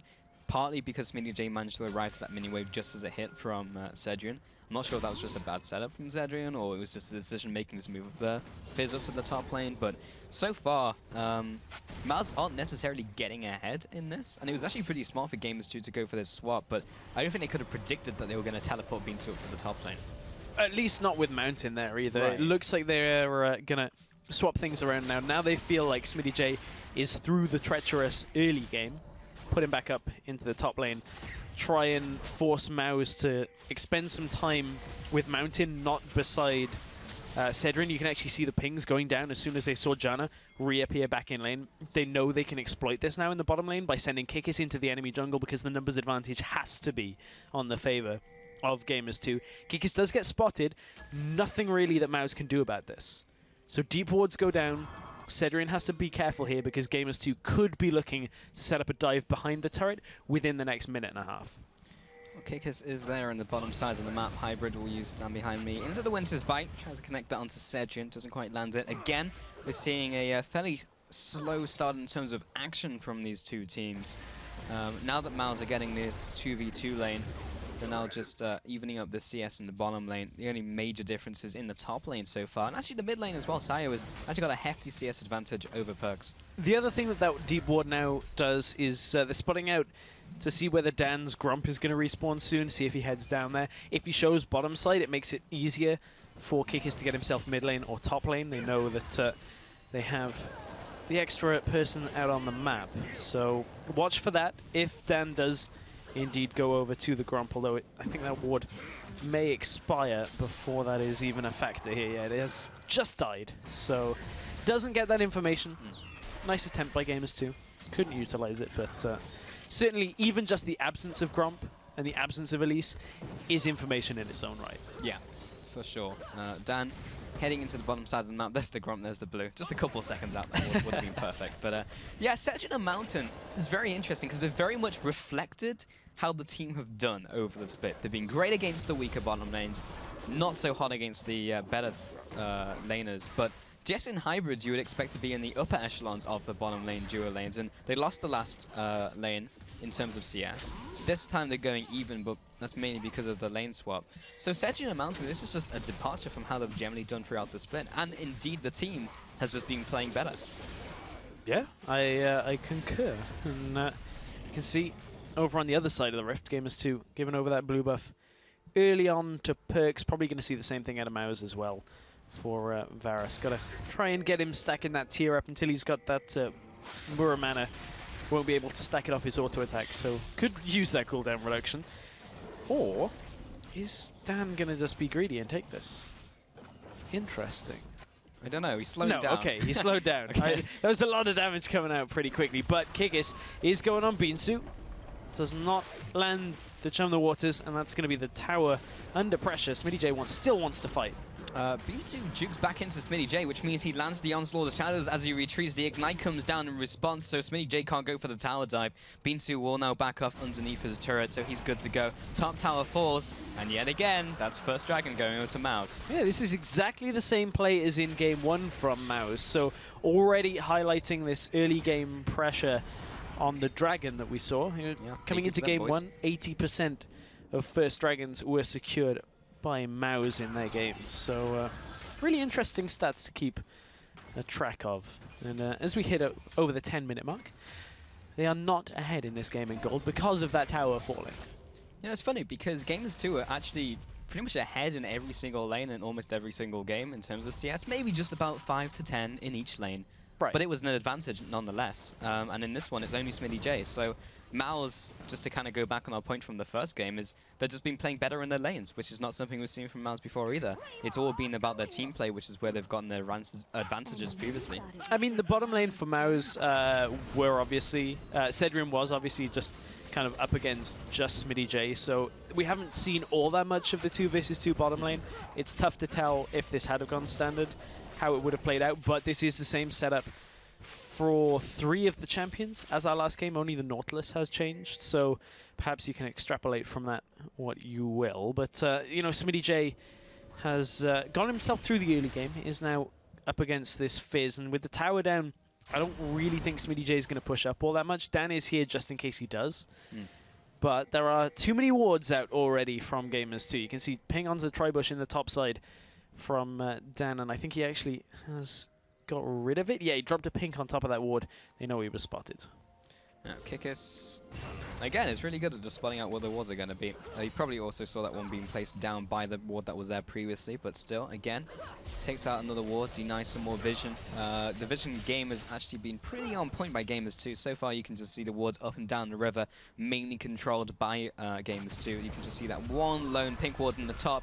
Tri-bush in the bottom lane, though. Kikis tries to get in with the lead, but it is actually countered out by Mountain's Monsoon. He'll be going down, though. Sejin uses the Valk to get away. Actually jukes out of the way of Kikis, of SmittyJ's Onslaught of Shadows. So he jukes that one away. Mountain is left to die, but doesn't burn any summoners. So all in all, they only get 1 kill plus the tower in the bottom lane. And in the top lane, Mouse are responding. They have a minion wave coming in, and they're pushing in the middle lane. Yeah, but I don't think Mouse are going to get either of these right now because the minion wave did die. Okay, if the teleport was already used by SmittyJ, they will get top lane from this, and not the mid lane turret. So, first blood goes over to Gamers 2 with a well-orchestrated gank down into the bottom lane. And SmittyJ coming in as well, utilizing that first real teleport of the game from Gamers 2. But again, Mouse actually, now we're just trading it fairly evenly. Only the first blood gold and that first tower is going to separate the two. So it is a lead for Gamers 2 right now. Can they build on that lead and continue their ways in this game? It'd be a departure from Game 1's setup. Yeah, for sure. Most likely going to wait for those Triforce spikes as well, just like Game 1. Hecarim before, this time Fizz. He will be looking for the Trinity Force. He picks up the Phage as well. In the bottom lane, still running Corki, of course, so he's looking also for that Trinity Force. Mid lane now being sieged in by Gamers 2, will be shielded up by Mountain, and that tower literally took no damage. Look at the vision control, though, that Gamers 2 have on the map right now. There are no wards for Maus past kind of the, not even quite the entrances of their own jungle. They're in kind of the first bushes inside their jungle. And Gamers 2 are starting to push up past them. SmittyJ is on that pink ward, is probably going to take that out now. So there is not a lot of the map that Maus has any kind of eyesight on. And if Gamers 2 can maintain this kind of vision control, the Maus team are going to find it very difficult to actually create picks because they're going to rely heavily on vision to combo this Elise and use the Varus as well to poke and, you know, grant themselves the opportunity for those skirmish and pick setups. Gamers 2 still have to play this smart, though. SmittyJ just can't run all the way into this jungle. Remember, it takes less time for the defending team to rotate than it does for the aggressor team. That is only if you can maintain vision control through your own jungle. And have their own paths to get to those places, yeah. I mean, if you have to walk all the way around, then yes, it's not going to be advanced. Yeah, as soon as you've got to go through your own base, it's like, yeah, This is taking a little. This is the scenic route. But yes, yeah, for sure. Sejin heading out of base with his support of Mountain. It's going to be a 3-man stack in the bottom lane. This game has really stalled out quite significantly. Dragon's on the horizon, though. 1 minute to go on that one. The blue buff has been taken away from Gamers 2. So, despite their 1 kill, and despite their small gold lead, they're actually acting like a team who are further ahead. They're taking away a lot of resources away from Maus. Yeah. So we'll see what Maus do about that. If they'll actually try and contest the Dragon, or they'll just let it be. This is a much better opening for Gamers 2 as well, though. When you look at how just the lanes have played out for themselves, how the setups in front of objectives has played out for themselves. Okay, Maus have the first dragon of the game, and now have pretty significant wave clear when it comes to holding on to this mid tower. You can see just the shield alone from Janna really denies Gamers 2 from doing anything. However, this is awkward back timing for Gamers 2. 25 seconds until the dragon. They do have the timer on this, a reminder that 5:14. Both teams will have the timer at all times when Dragon goes down. No longer is it reliant on vision. So it's not like they don't know this is coming, and you can see Hybrid actually stopped his recall. So has got to stick around. I wonder exactly, does he actually have any wards? I think he may be out. Yeah, he is out of wards. He's run dry. So he's not going to be able to secure any further vision if his wards get cleared away. Now's... They know the Dragon's up. So do Gamers 2, but they both back off. Gamers 2 are thinking of just quickly rotating to mid lane, take that one, get one as a freebie, but Mouse with a good reaction, good. Chains onto Hybrid, he'll be forced to flash away. Jesse was actually caught up in that CC as well. Big crit in from Cedrian, completed his Triforce now, showing how much damage that does when he hits that spike. And now Mouse, that might be enough of an advantage to go for this Dragon pretty much uncontested. FLICKR is hanging around the area, but I think this is... yeah, this is the Dragon over to Mouse. Yeah, it is. Unless FLICKR can try and do something. No, doesn't even want to opt to jump in. Knows it's a one-way trip at that point. You know, Gamers 2, the decision looked like, okay, we don't have to push for Dragon right now. So let's just look for mid lane. Patiently play this out. Mouse can't get this Dragon as long as we don't get caught. And then they get caught. Yeah. Is the problem. I mean, Hybrid got just bound under the turret with the chains of corruption, and then it spreads to Jesse, and at that point, that's pretty much game over for that minute. The setup. Gamers 2 have to back away. Really weird decision making from Gamers 2, just in general, over these two games. The early game decision making was better from Gamers 2 this game. That, however, puts a bit of a crease in the well-ironed beginning of the game here for Gamers 2. That's a curious one. And that was probably one of the better times as well to go for a play like that, where the mid lane from Sayo hasn't hit a giant spike, he's just got Brutalizer and hasn't even got the Mirror Mana just yet, hasn't got a whole lot of damage and spell penetration. There was only one Trinity Force at the time completed in from Mao's being on the Corki. Now Beansu has a Triforce, now Session has a Triforce, mid lane's going to start hitting power spikes. It's only going to get harder for Gamers 2 from here on out, so the decision making needs to be both flawless and well executed. And that's not been demonstrated so far from Gamers 2. This is such a change from what we saw in Week 5, where they really hit the ground running against the team that we thought was the strongest in the league at the time. It's a lot of patient play going out. FLICKR is waiting for somebody to cross through the jungle topside. Corki is crossing. FLICKR has just seen him recall on a ward, so the call has been made to look for the turret. However, FLICKR could have doubled back to look for a pick. Doesn't opt to do so, because Corki finished his recall. The other patient play on that was Beansu was sat down in bottom brush for about 20 seconds, waiting to see how many members of Gamers 2 showed, looked for Smitty on the map, couldn't see him, he appears in the lane and clears it out, because this game is going to be dictated, or at least the pace of the game, is going to be dictated by Beansu. Beansu, as soon as he can deal with everybody on Gamers 2, is not going to leave a side lane until a team fight absolutely has started, and then he can teleport in. So, honestly, if Beansu's patiently waiting out in these side lanes, looking for the key members of Gamers 2 to not be present in the lane, towers are going to start falling. And then Dan will say, don't worry, buddy, I know you can split push, but I'm going to do that. So can I, on Elise. No, please, Dan, not split push Elise. Just build that Black Cleaver here and... I actually like that pickup last game, but this time on Lee's, not so much. No. Also, he's got no way of crossing the map. So Rek'Sai has an ultimate. Elise, she can't repel and appear in another lane. 10 movement speed faster in Spiderfall. Oh, great. There you go, shaved off 0.1 of a second. If you were speedrunning League of Legends, that would be fantastic. Save those frames, but yeah, not. So far, you can see not a whole lot of gold on both teams. Edging 1,000 maybe with some Smitty J, but it's not really enough to complete any of the items for either team right here, so money in the bank, they have it. Yeah, at this point, 2,000 gold lead for Gamers 2. It's a little bit offset by the 2 Dragon lead for Maus. However, Victor's just shown in the top lane. He's got no way of crossing down to the rest of the map. Hecarim's about to show on a pink ward. And there's only 2 people sat in mid lane here. Maus with the next minion wave. If Victor doesn't get there in time, he's actually on his way already. I don't think Maus can do too much from this now. Now that that minion wave was not available, there was maybe a small window had Gamers 2 made a mistake there, but they actually played that one pretty well. And welcome to Maus's poke, where Varus has a Q on a couple seconds cooldown, and Cedrian, okay, and Cedrian has a lot of poke himself. 88%. 3%. I am the 3%. 3% have changed their That's mind. surprising, considering how hard that first game went over to Mouse. 3% of swing voters at this point. The change from yesterday were completely... Yeah, everyone was like, no, I'm off this hype train. Abandoned ship. Sticking with the guns. Gamers 2, yeah, they are ahead in gold, as you mentioned, offset by those 2 dragons. And speaking of dragon, up and around 1 minute 30 here, so that will be a contention point. We've spoken about the item spikes from Mouse and those very annoying piercing arrows from Sayo, but Perks as well has finished his death cap. He's leveled up his hex core. Got those skirmishes sabers as well completed by Gamers 2, so they are building themselves up on their side as well. Jesse, of course, has his Infinity Edge. Has already taken a lot of poking from Sayo's piercing arrows.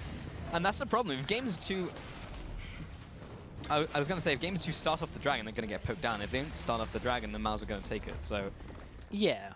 The other problem here is that, again, Beansu drags Victor down to the bottom lane. Beansu, as soon as people dropped off the map, sat back in lane, went almost all the way to his inner turret, and then goes, oh, it's Victor. I can sit here. That's not a problem. I can just avoid most of his damage for the most part, and then look to push into the turret. So he shoves the wave in. Again, nobody from Gamers 2 is accepting these waves all the time, because Smitty J at this point is looking to push top lane. Maus aren't reacting to this in time. It's probably the first Beansu's going to get there. And the minion wave is going to die, so it's close. Next time Smitty J does that, that is going to fall. It's actually the first time we've seen Mouse not be there to respond to a tower push, or at least be able to exchange something on the opposite side of the map, which is what they've been doing constantly through this series, this game and the last, which has both allowed them to equal up any advantage that Gamers 2 get and get ahead of them. Hybrid puts up the Unbreakable, just gets stunned up, but it's now the Vision game as the dragon is live. And Mouse are unfortunately on the opposite side of the wall, so a little harder for them to secure that vision. Smear J is sat in base with the Home Guard teleport ready to go. Beansu will be a little slower to the punch as he's sat in top lane. There is a ward right in the middle of this fight, though. There comes the teleport. This is the time that Mouse want to try and go aggressive, but look at the re-engage coming from Gamers 2. Oh, Smitty J doesn't get anything onto anyone, but the kill from the dragon goes over to Jesse, so over to Gamers 2, but there's now damage control. Get out from this place as fast as possible. Kickers is being run down. Jesse and Perks are being put out the fight. He's been exhausted, he's been ignited, and he also is going to get taken down by Cedrian here. A 1-4-0. I'm sad, I wanted him to be smited as well, so that would rhyme, but he didn't. No, So, he didn't pulse. come on, But Dan. bottom tower is going to go down in favor of Mouse. They're going to look to push through in some of the other lanes as well. Big wave stacked up to the top lane. So somebody from Gamers 2 is going to have to go and deal with that, which opens Mouse's potential to look to continue to push, or at least clear out the jungle on the bottom side. But Smitty J is already there. Victor's heading to the top lane. I don't think Mouse can get all that much more from this, unless Gamers 2 show elsewhere on the map. However, they are going to look to just back away. So good setup for the fight from Mouse when it came to actually looking to contest, but the re-engage from Gamers 2 made them back away just a little too much. We'll take another look at it as Gamers 2 kiting down and back. Kickers actually gets all the way out of the fight, forced to flash early, which is why he didn't have it available for later, so didn't commit to the dragon. Once again, this kind of inconsistent back and forth objective shot calling from Gamers 2 is costing them. I mean, it only cost them a kill in this situation, but in the first game, a very similar decision at the Baron ended up in Gamers 2 getting annihilated. And it could have also been more there as well, with that Q landing from Sayo, the ults in from Sergio onto 2 targets, both Perks and Jesse. Had they been a couple more centimeters further towards Mouse, they would have been taken out as well. So Mouse just show how strong they are currently in this game. As you mentioned, that time it did work out for Gamers 2. They did manage to get their first dragon on the board for their side. But Mouse, while it's even in terms of gold, and there's only one dragon going over to Mouse, Mouse definitely seems stronger. Well, that's the thing, was even though the dragon went over to Gamers 2 and it was a kill and a tower to Mouse, it brought this game back to an even footing on gold. And Mouse were down about 2,000 gold before that fight. So at this point, it's key for Mouse that they've evened it up. They are ahead on the dragons still. They're ahead by 1 tower. We'll see how they can put their impact back on the game. But Gamers 2 have not had the same vision control that we highlighted earlier. Mouse now have wards out on the map, mostly around Binsu split pushing this bottom lane. You can see there's a curve of wards down under the Dragon Pit. There was one in the river as well, but that has just died. So Binsu is hell-bent on sitting in this bottom lane for as long as possible. But look at Smitty J in the top lane, looking for that top tower. It's already on low health. Binsu having to recall preemptively to deal with it. He doesn't have home guard, so it's going to take him a while to get there. Kicker's coming in from the sidelines. Will be flashing after Mountain. The flash into the ult from Hybrid as well. Gets the CC down into Sayo. He'll have to flash away. Kicker's only used his ultimate in that engage. Had already used his flash, so lots of summoners burnt from both sides. No more will actually go down, meaning the mid turret should stay alive. Sayo is very low, but he can clear out this minion wave from very long range, as you can see there. Smitty J, he's the only danger of really picking up a turret in the top lane, but Binsu will find him and clear out this wave before he gets to do so. Very slow-paced games here in this best of 3. Real low kill score. 1-1. 26 minutes into the game between these two teams. Lots of objectives, though. A lot of objectives, not a lot of team fights. No. Considering this is a Mao's game. It's a dance. Where we've seen Mao's kind of go, great, flash Galio all the time. This game, they've not been running a team fight style composition. Binsu can't take on Smitty J yet. Is a bit of a problem. Needs a little bit more time. Nearly at that Blade of the Ruined King, but Frozen Heart already completed onto Smitty J makes it that much more difficult for Binsu actually to get his damage output when it comes to the just auto attacks in general. Gonna get slowed down. Binsu's gonna have a tough time going through that. Yes, he will. It's gonna take him a little while longer. He's gonna go for the Blade of the Ruined King next, which is the core item build. And then, yeah, from there he'll probably just build tank up against Smitty J. Smitty J is a little ahead of the curve in terms of just the sheer amount of armor he has, plus the challenging smite, so he pretty much wins all the time as soon as Binsu wants to trade. But that will change as this game goes on. Time will tell when it changes. Yeah, could be a while. 1 minute 40, that's for certain on the next dragon, however. And Mao's are pushing up. In terms of the vision, there is none at the dragon currently. Here comes the engage once again using On the Hunt, jumping onto Sayo. This will be cleansed out. Kickers, gets CC'd up by the ultimate from Sayo and the knockback from the Monsoon. Kickers trying to get onto Dan, but Dan has already gotten onto Kickers, picks up that kill. Jesse leading after the fight. Comes in with the Boomerang Blade. Smitty J being caught out by Binsu, turns around with the rampage damage. Sedrin and Mountain and Dan are closing in from the sidelines. He'll have to onslaught the shadows over the wall to escape. It's a big ultimate down used defensively. And that ended up in a 1-0 over to Mao's, the third kill of this game in 28 minutes. And now Mao's will push down the middle lane. The damage from downtown and in from Mao's, pick up the kill onto Perks. Made that the 4th kill of the game. Middle turret will go down very, very quickly over to Mao's. And Dragon up in 40 seconds, they can easily get the dragon, easily get the vision for this dragon. Kikis is really struggling to get into this game. He's just not able to set up any kind of fights. No. Similar to game 1, he just couldn't get anything from the game at all. I mean, okay, he gets the bowler to begin that fight off, but then the cleanse, the Chain of Corruption comes out almost instantly from Sayo. So Sayo gets caught here. The rest of the team not quite in position to follow up. Cleanse has already come through. And now just Kikis has nothing to do in this fight. He gets pushed away to the side. Dan, that's easy pickings for him. He'll take that fight every single day of the week. And then Gamers 2 just seem to run out of options. Binsu at this point says to Smitty J, if you continue going through this point, I'm going to all-in you and the rest of my team will take the rest of your health away. So you can't look to ult from the side here. No real setup there. Even though the teleport was available, no wards to teleport to.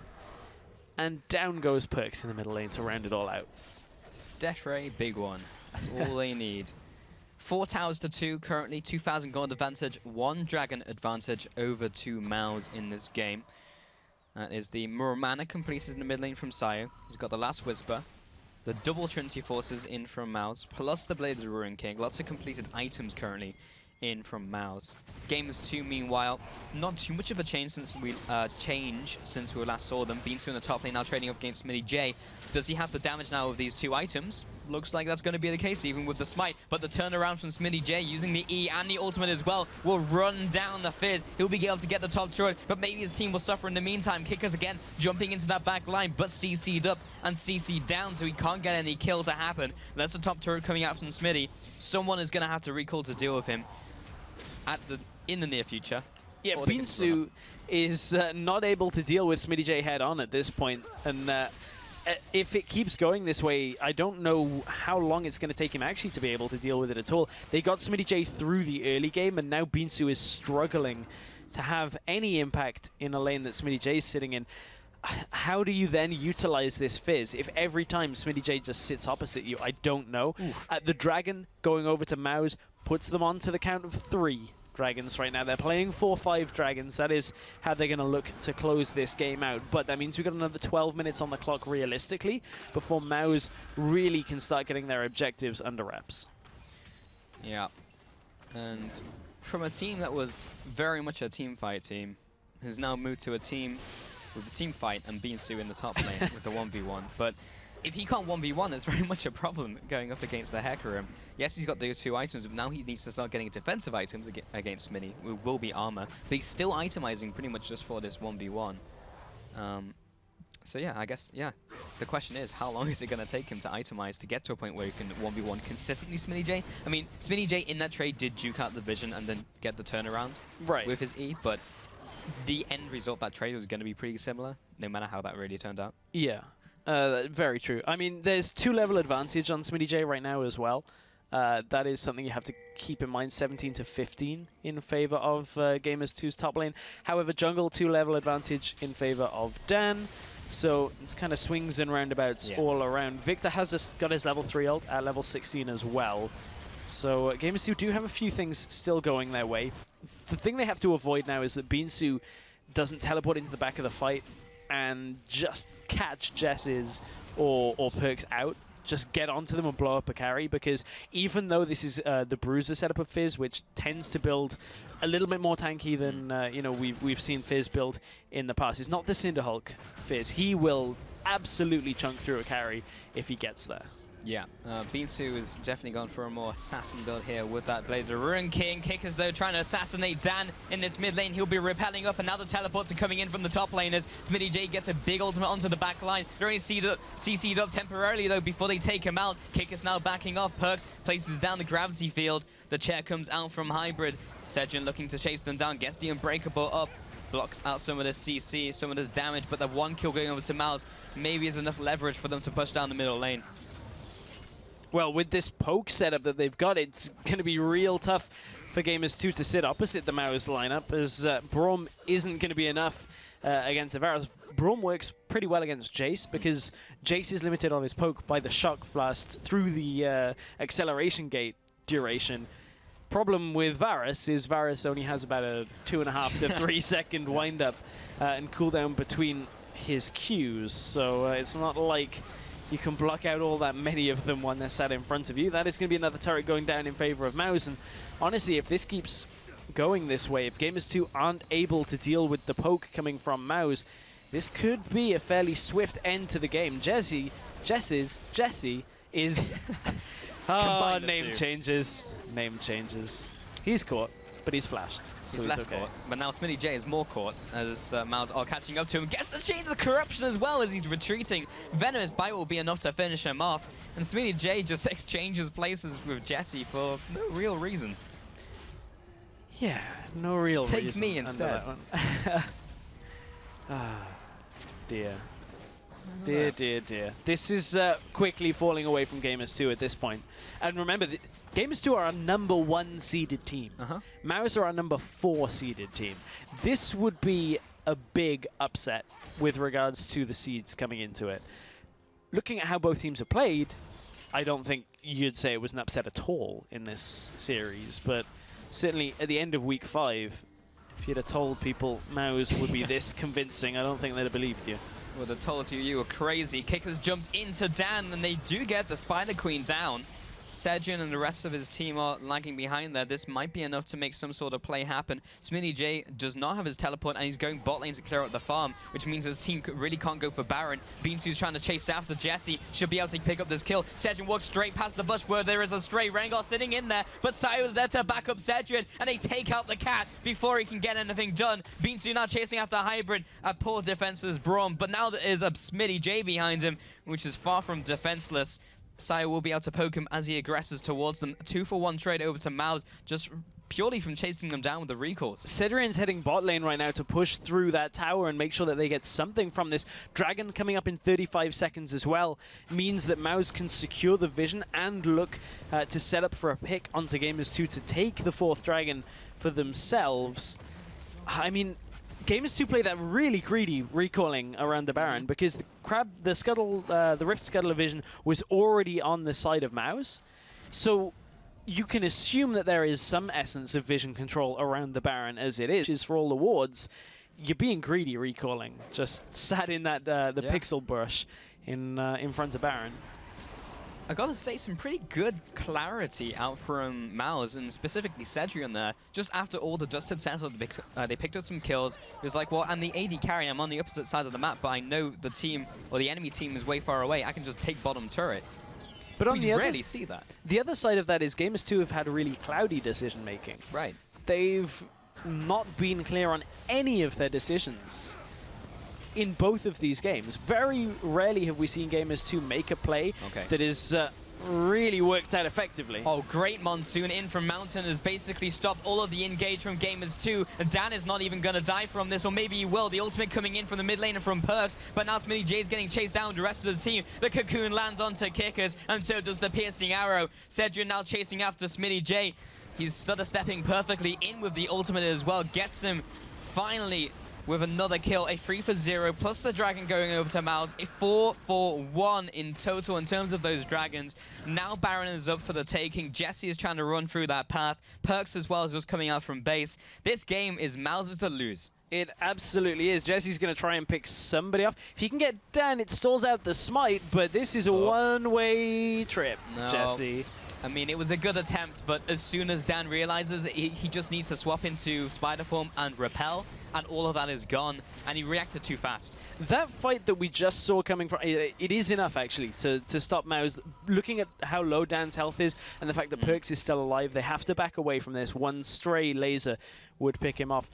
Going back to that fight that we just saw around the Dragon area, this is the problem that we were talking about in Game 1 when you don't set up a hacker in flank.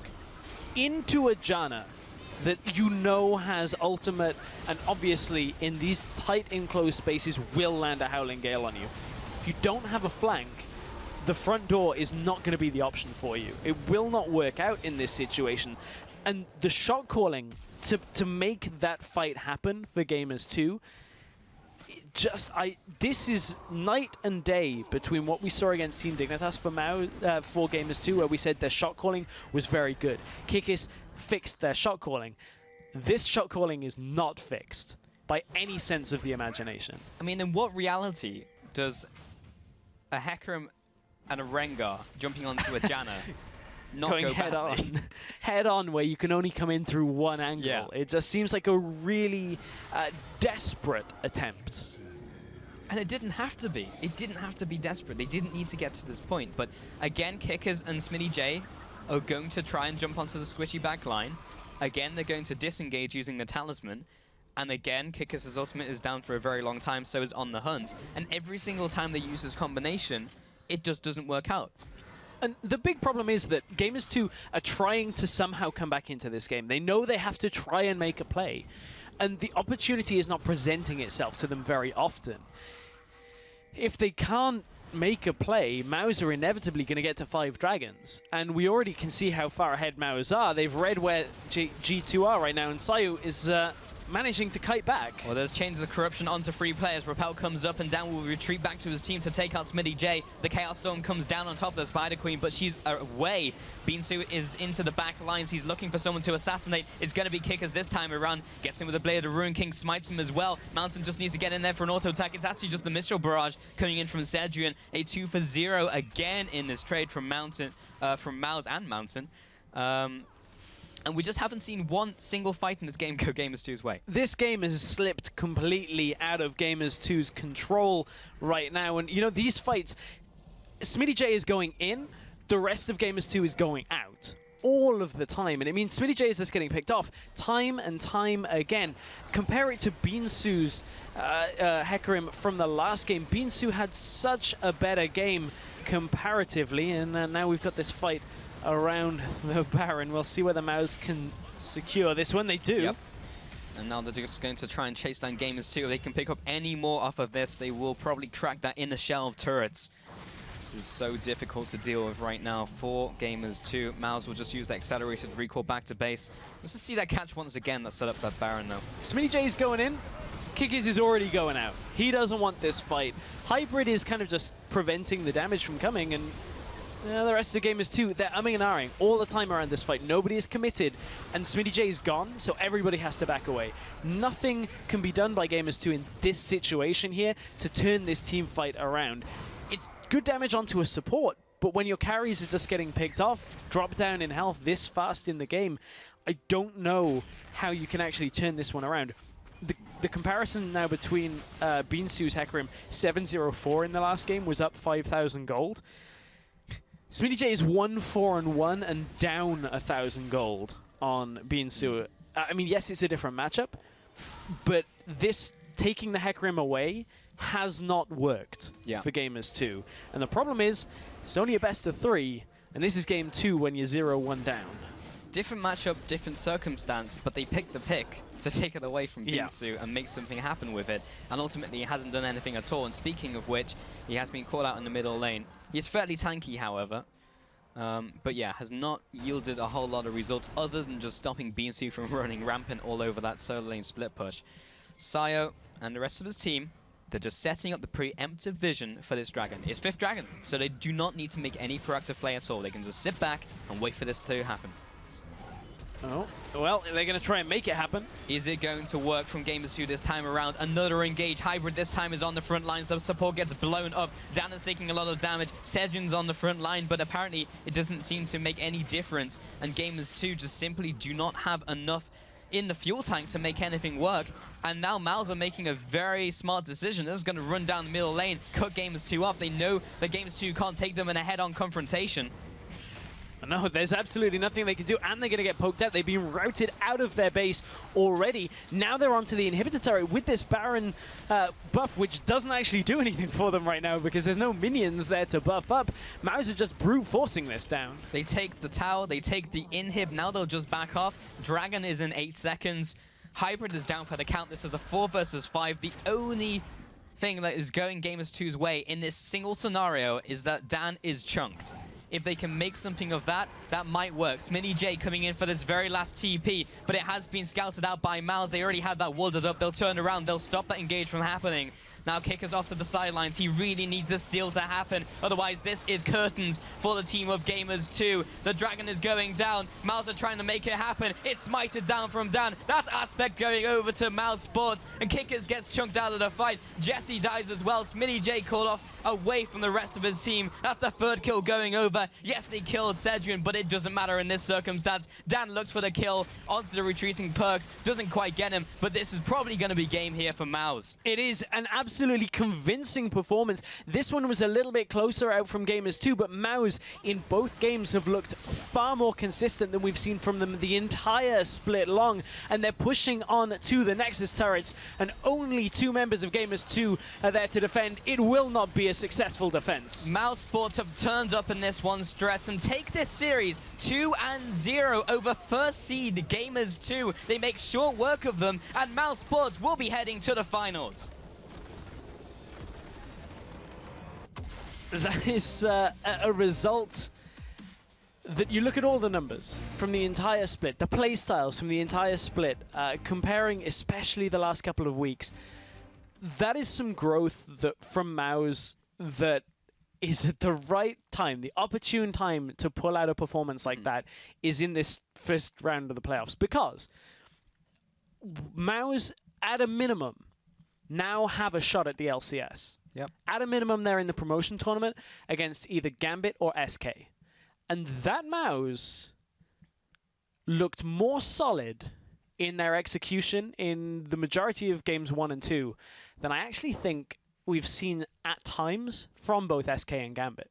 Yeah. I'm not saying that the skill levels are close enough to compare. I don't actually really have an answer to that right now. But for consistency's sake, in those 2 games, Mouse looked pretty strong. Yeah, in terms of consistency, I would say maybe SK and Gamma have been a little more proactive, but Right. of course we can't really judge until we watch them play. Right, and we're getting ahead of ourselves on that one as well because Team Dignitas have looked inconsistent here in the Challenger Series in the last few weeks. So MOUZ realistically are in for a shot for automatic promotion. Yeah. Yeah. Like, realistically, looking at the games from this week as isolated incidents, I actually think MOUZ could have that chance. Yeah, very real possibility, Stress, and that was such a change from them. But we are actually going to sit down and talk to Sayo after his game there as Varus in that last game. Hey, Sayo, how's it going? Hey, we're obviously super happy. We did it, Reddit, and yeah, that's amazing. No doubt. And honestly, we've just seen so much growth from you, especially in this series. How did you train for this series heading into this one? Because we saw stronger lanes, we saw better shot calling, we saw better everything from you. So basically, we went to a boot camp 1 week before, and right now we're all sitting here in the boot camp.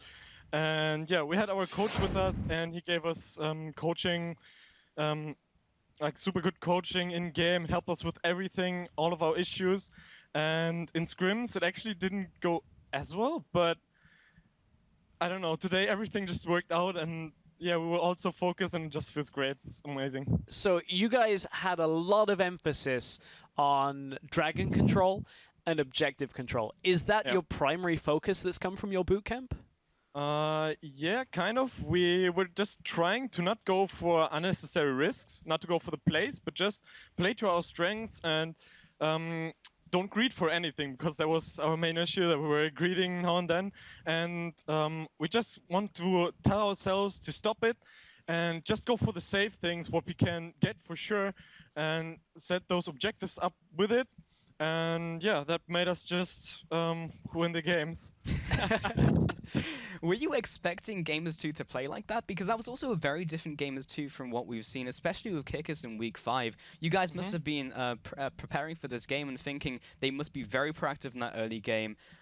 Were you expecting them to play like this? To be honest, I think Gamers 2 is really, really good at abusing mistakes and at the early game. And we kind of managed to survive the early game in both games, get through it even, or just a little bit behind, while getting the dragons, and then just snowball off the game, because I feel like our late game shot calling is better than theirs. And once we get to that point, we could easily slowly draw them out of the game, and that helped us win the game. And we just had to survive the early game, and we did it. So it certainly was a successful early game for you guys. Yeah. The big question here is, now you're in the final against Team Dignitas EU. Yeah. Would you care to give us a prediction? What are your thoughts on that matchup? To be honest, it's pretty hard for me to think about that, because, I don't know, we just focused on this game first to win it. And for next week, we kind of have to do preparations first. But I think we have a good chance, and we'll try to make it into the LCS. Well, you definitely have a good chance. Well, congratulations on that incredible series, and best of luck when you reach the finals next week. Now, with the end of that game, the semi-final results are right here. Dignitas EU, they took that series yesterday. They'll be heading into the grand finals, and MOUZ Sports will claim their spot to the 2015 Summer Finals. Yeah, that is going to be an absolutely insane series. I can't wait. And as I said, they kind of weren't thinking about the finals yet, and honestly, neither were we looking at like kind of what final setup was. I actually am now super hyped for this final setup between these two teams. I think if any of the four I got through, I'd still be just as hyped. But there you can see it. MOUZ Sports locked in. Team Dignitas EU locked in as well. So keep in mind that these two teams have now secured at minimum a spot in the 2016 EU LCS Spring Promotion Tournament, while Gamers 2 and Denial will fight for the last available promotion tournament slot in the third place match. I don't think that's really how anyone expected this bracket to go so far, but remember to tune in again next week on Tuesday to catch this third place match, and the winner will be earning that important spot in the LCS Promotion Tournament. Now, on Wednesday, don't miss Team Dignitas EU and Mouse Sports, as they'll be duking it out on the Rift in a best of 5 in the Challenger Series finals for a chance at automatic promotion into the European League of Legends Championship Series. Oh man, I cannot wait for that final. It's going to be insane. Looking at the teams from this week, it's going to be so cool. But if you want a refresh of any of today's action or any of the actions throughout the entire summer split, then make sure to open a new browser tab, head over to lolesports.com, check out the VODs page, and you can catch all of the VODs from the games. Yes, you can, and that's all from the EUCS semis, but your league fix doesn't stop here. Tune in again at 1 a.m. CEST or 4 p.m. Pacific time for Prime Time League. Don't forget that after that, Freakin' Siren, they'll bring you their second semi-final of the 2015 North American Challenger Series as well. Well, that's it from us here today in Berlin. So from myself, Stress, and the Challenger broadcast team, thank you for tuning in. And remember, good luck, have fun. Gamers 2 are going to have to look to find it. Okay, that is the 4th dragon of the game, but the hook onto Dan. Here comes the teleport in from the Hecarim as well. Hybrid's going to die before that even executes. He will be going down there. Perks as well gets called out. He's not going to land that perfect knock-up today. Fail flashes into the wall. Smitty J also cut off from the pack. And that's the last boomerang coming in from Jesse as he tries to get the hell out of dodge. As Smitty J comes in, but the teleport now coming out from Beansu. This is going to be a full-blown fight in from Mouse. Sayo just get called out. There is Perks turning up and picking up the kill, but it's only on to one target, and they have the return damage onto the bot lane from Jesse and Hybrid. Now Beansu's into the mix, but he just doesn't have enough tankiness to sit through all of the damage out from Mouse. Even without Sayo on the table, they are able to chew through Gamers 2. Play that is really worked out effectively. Oh, great Monsoon in from Mountain has basically stopped all of the engage from Gamers 2. Dan is not even going to die from this, or maybe he will. The ultimate coming in from the mid lane and from Perks, but now Smitty J's getting chased down with the rest of the team. The Cocoon lands onto Kickers, and so does the Piercing Arrow. Cedric now chasing after Smitty J. He's stutter stepping perfectly in with the ultimate as well, gets him.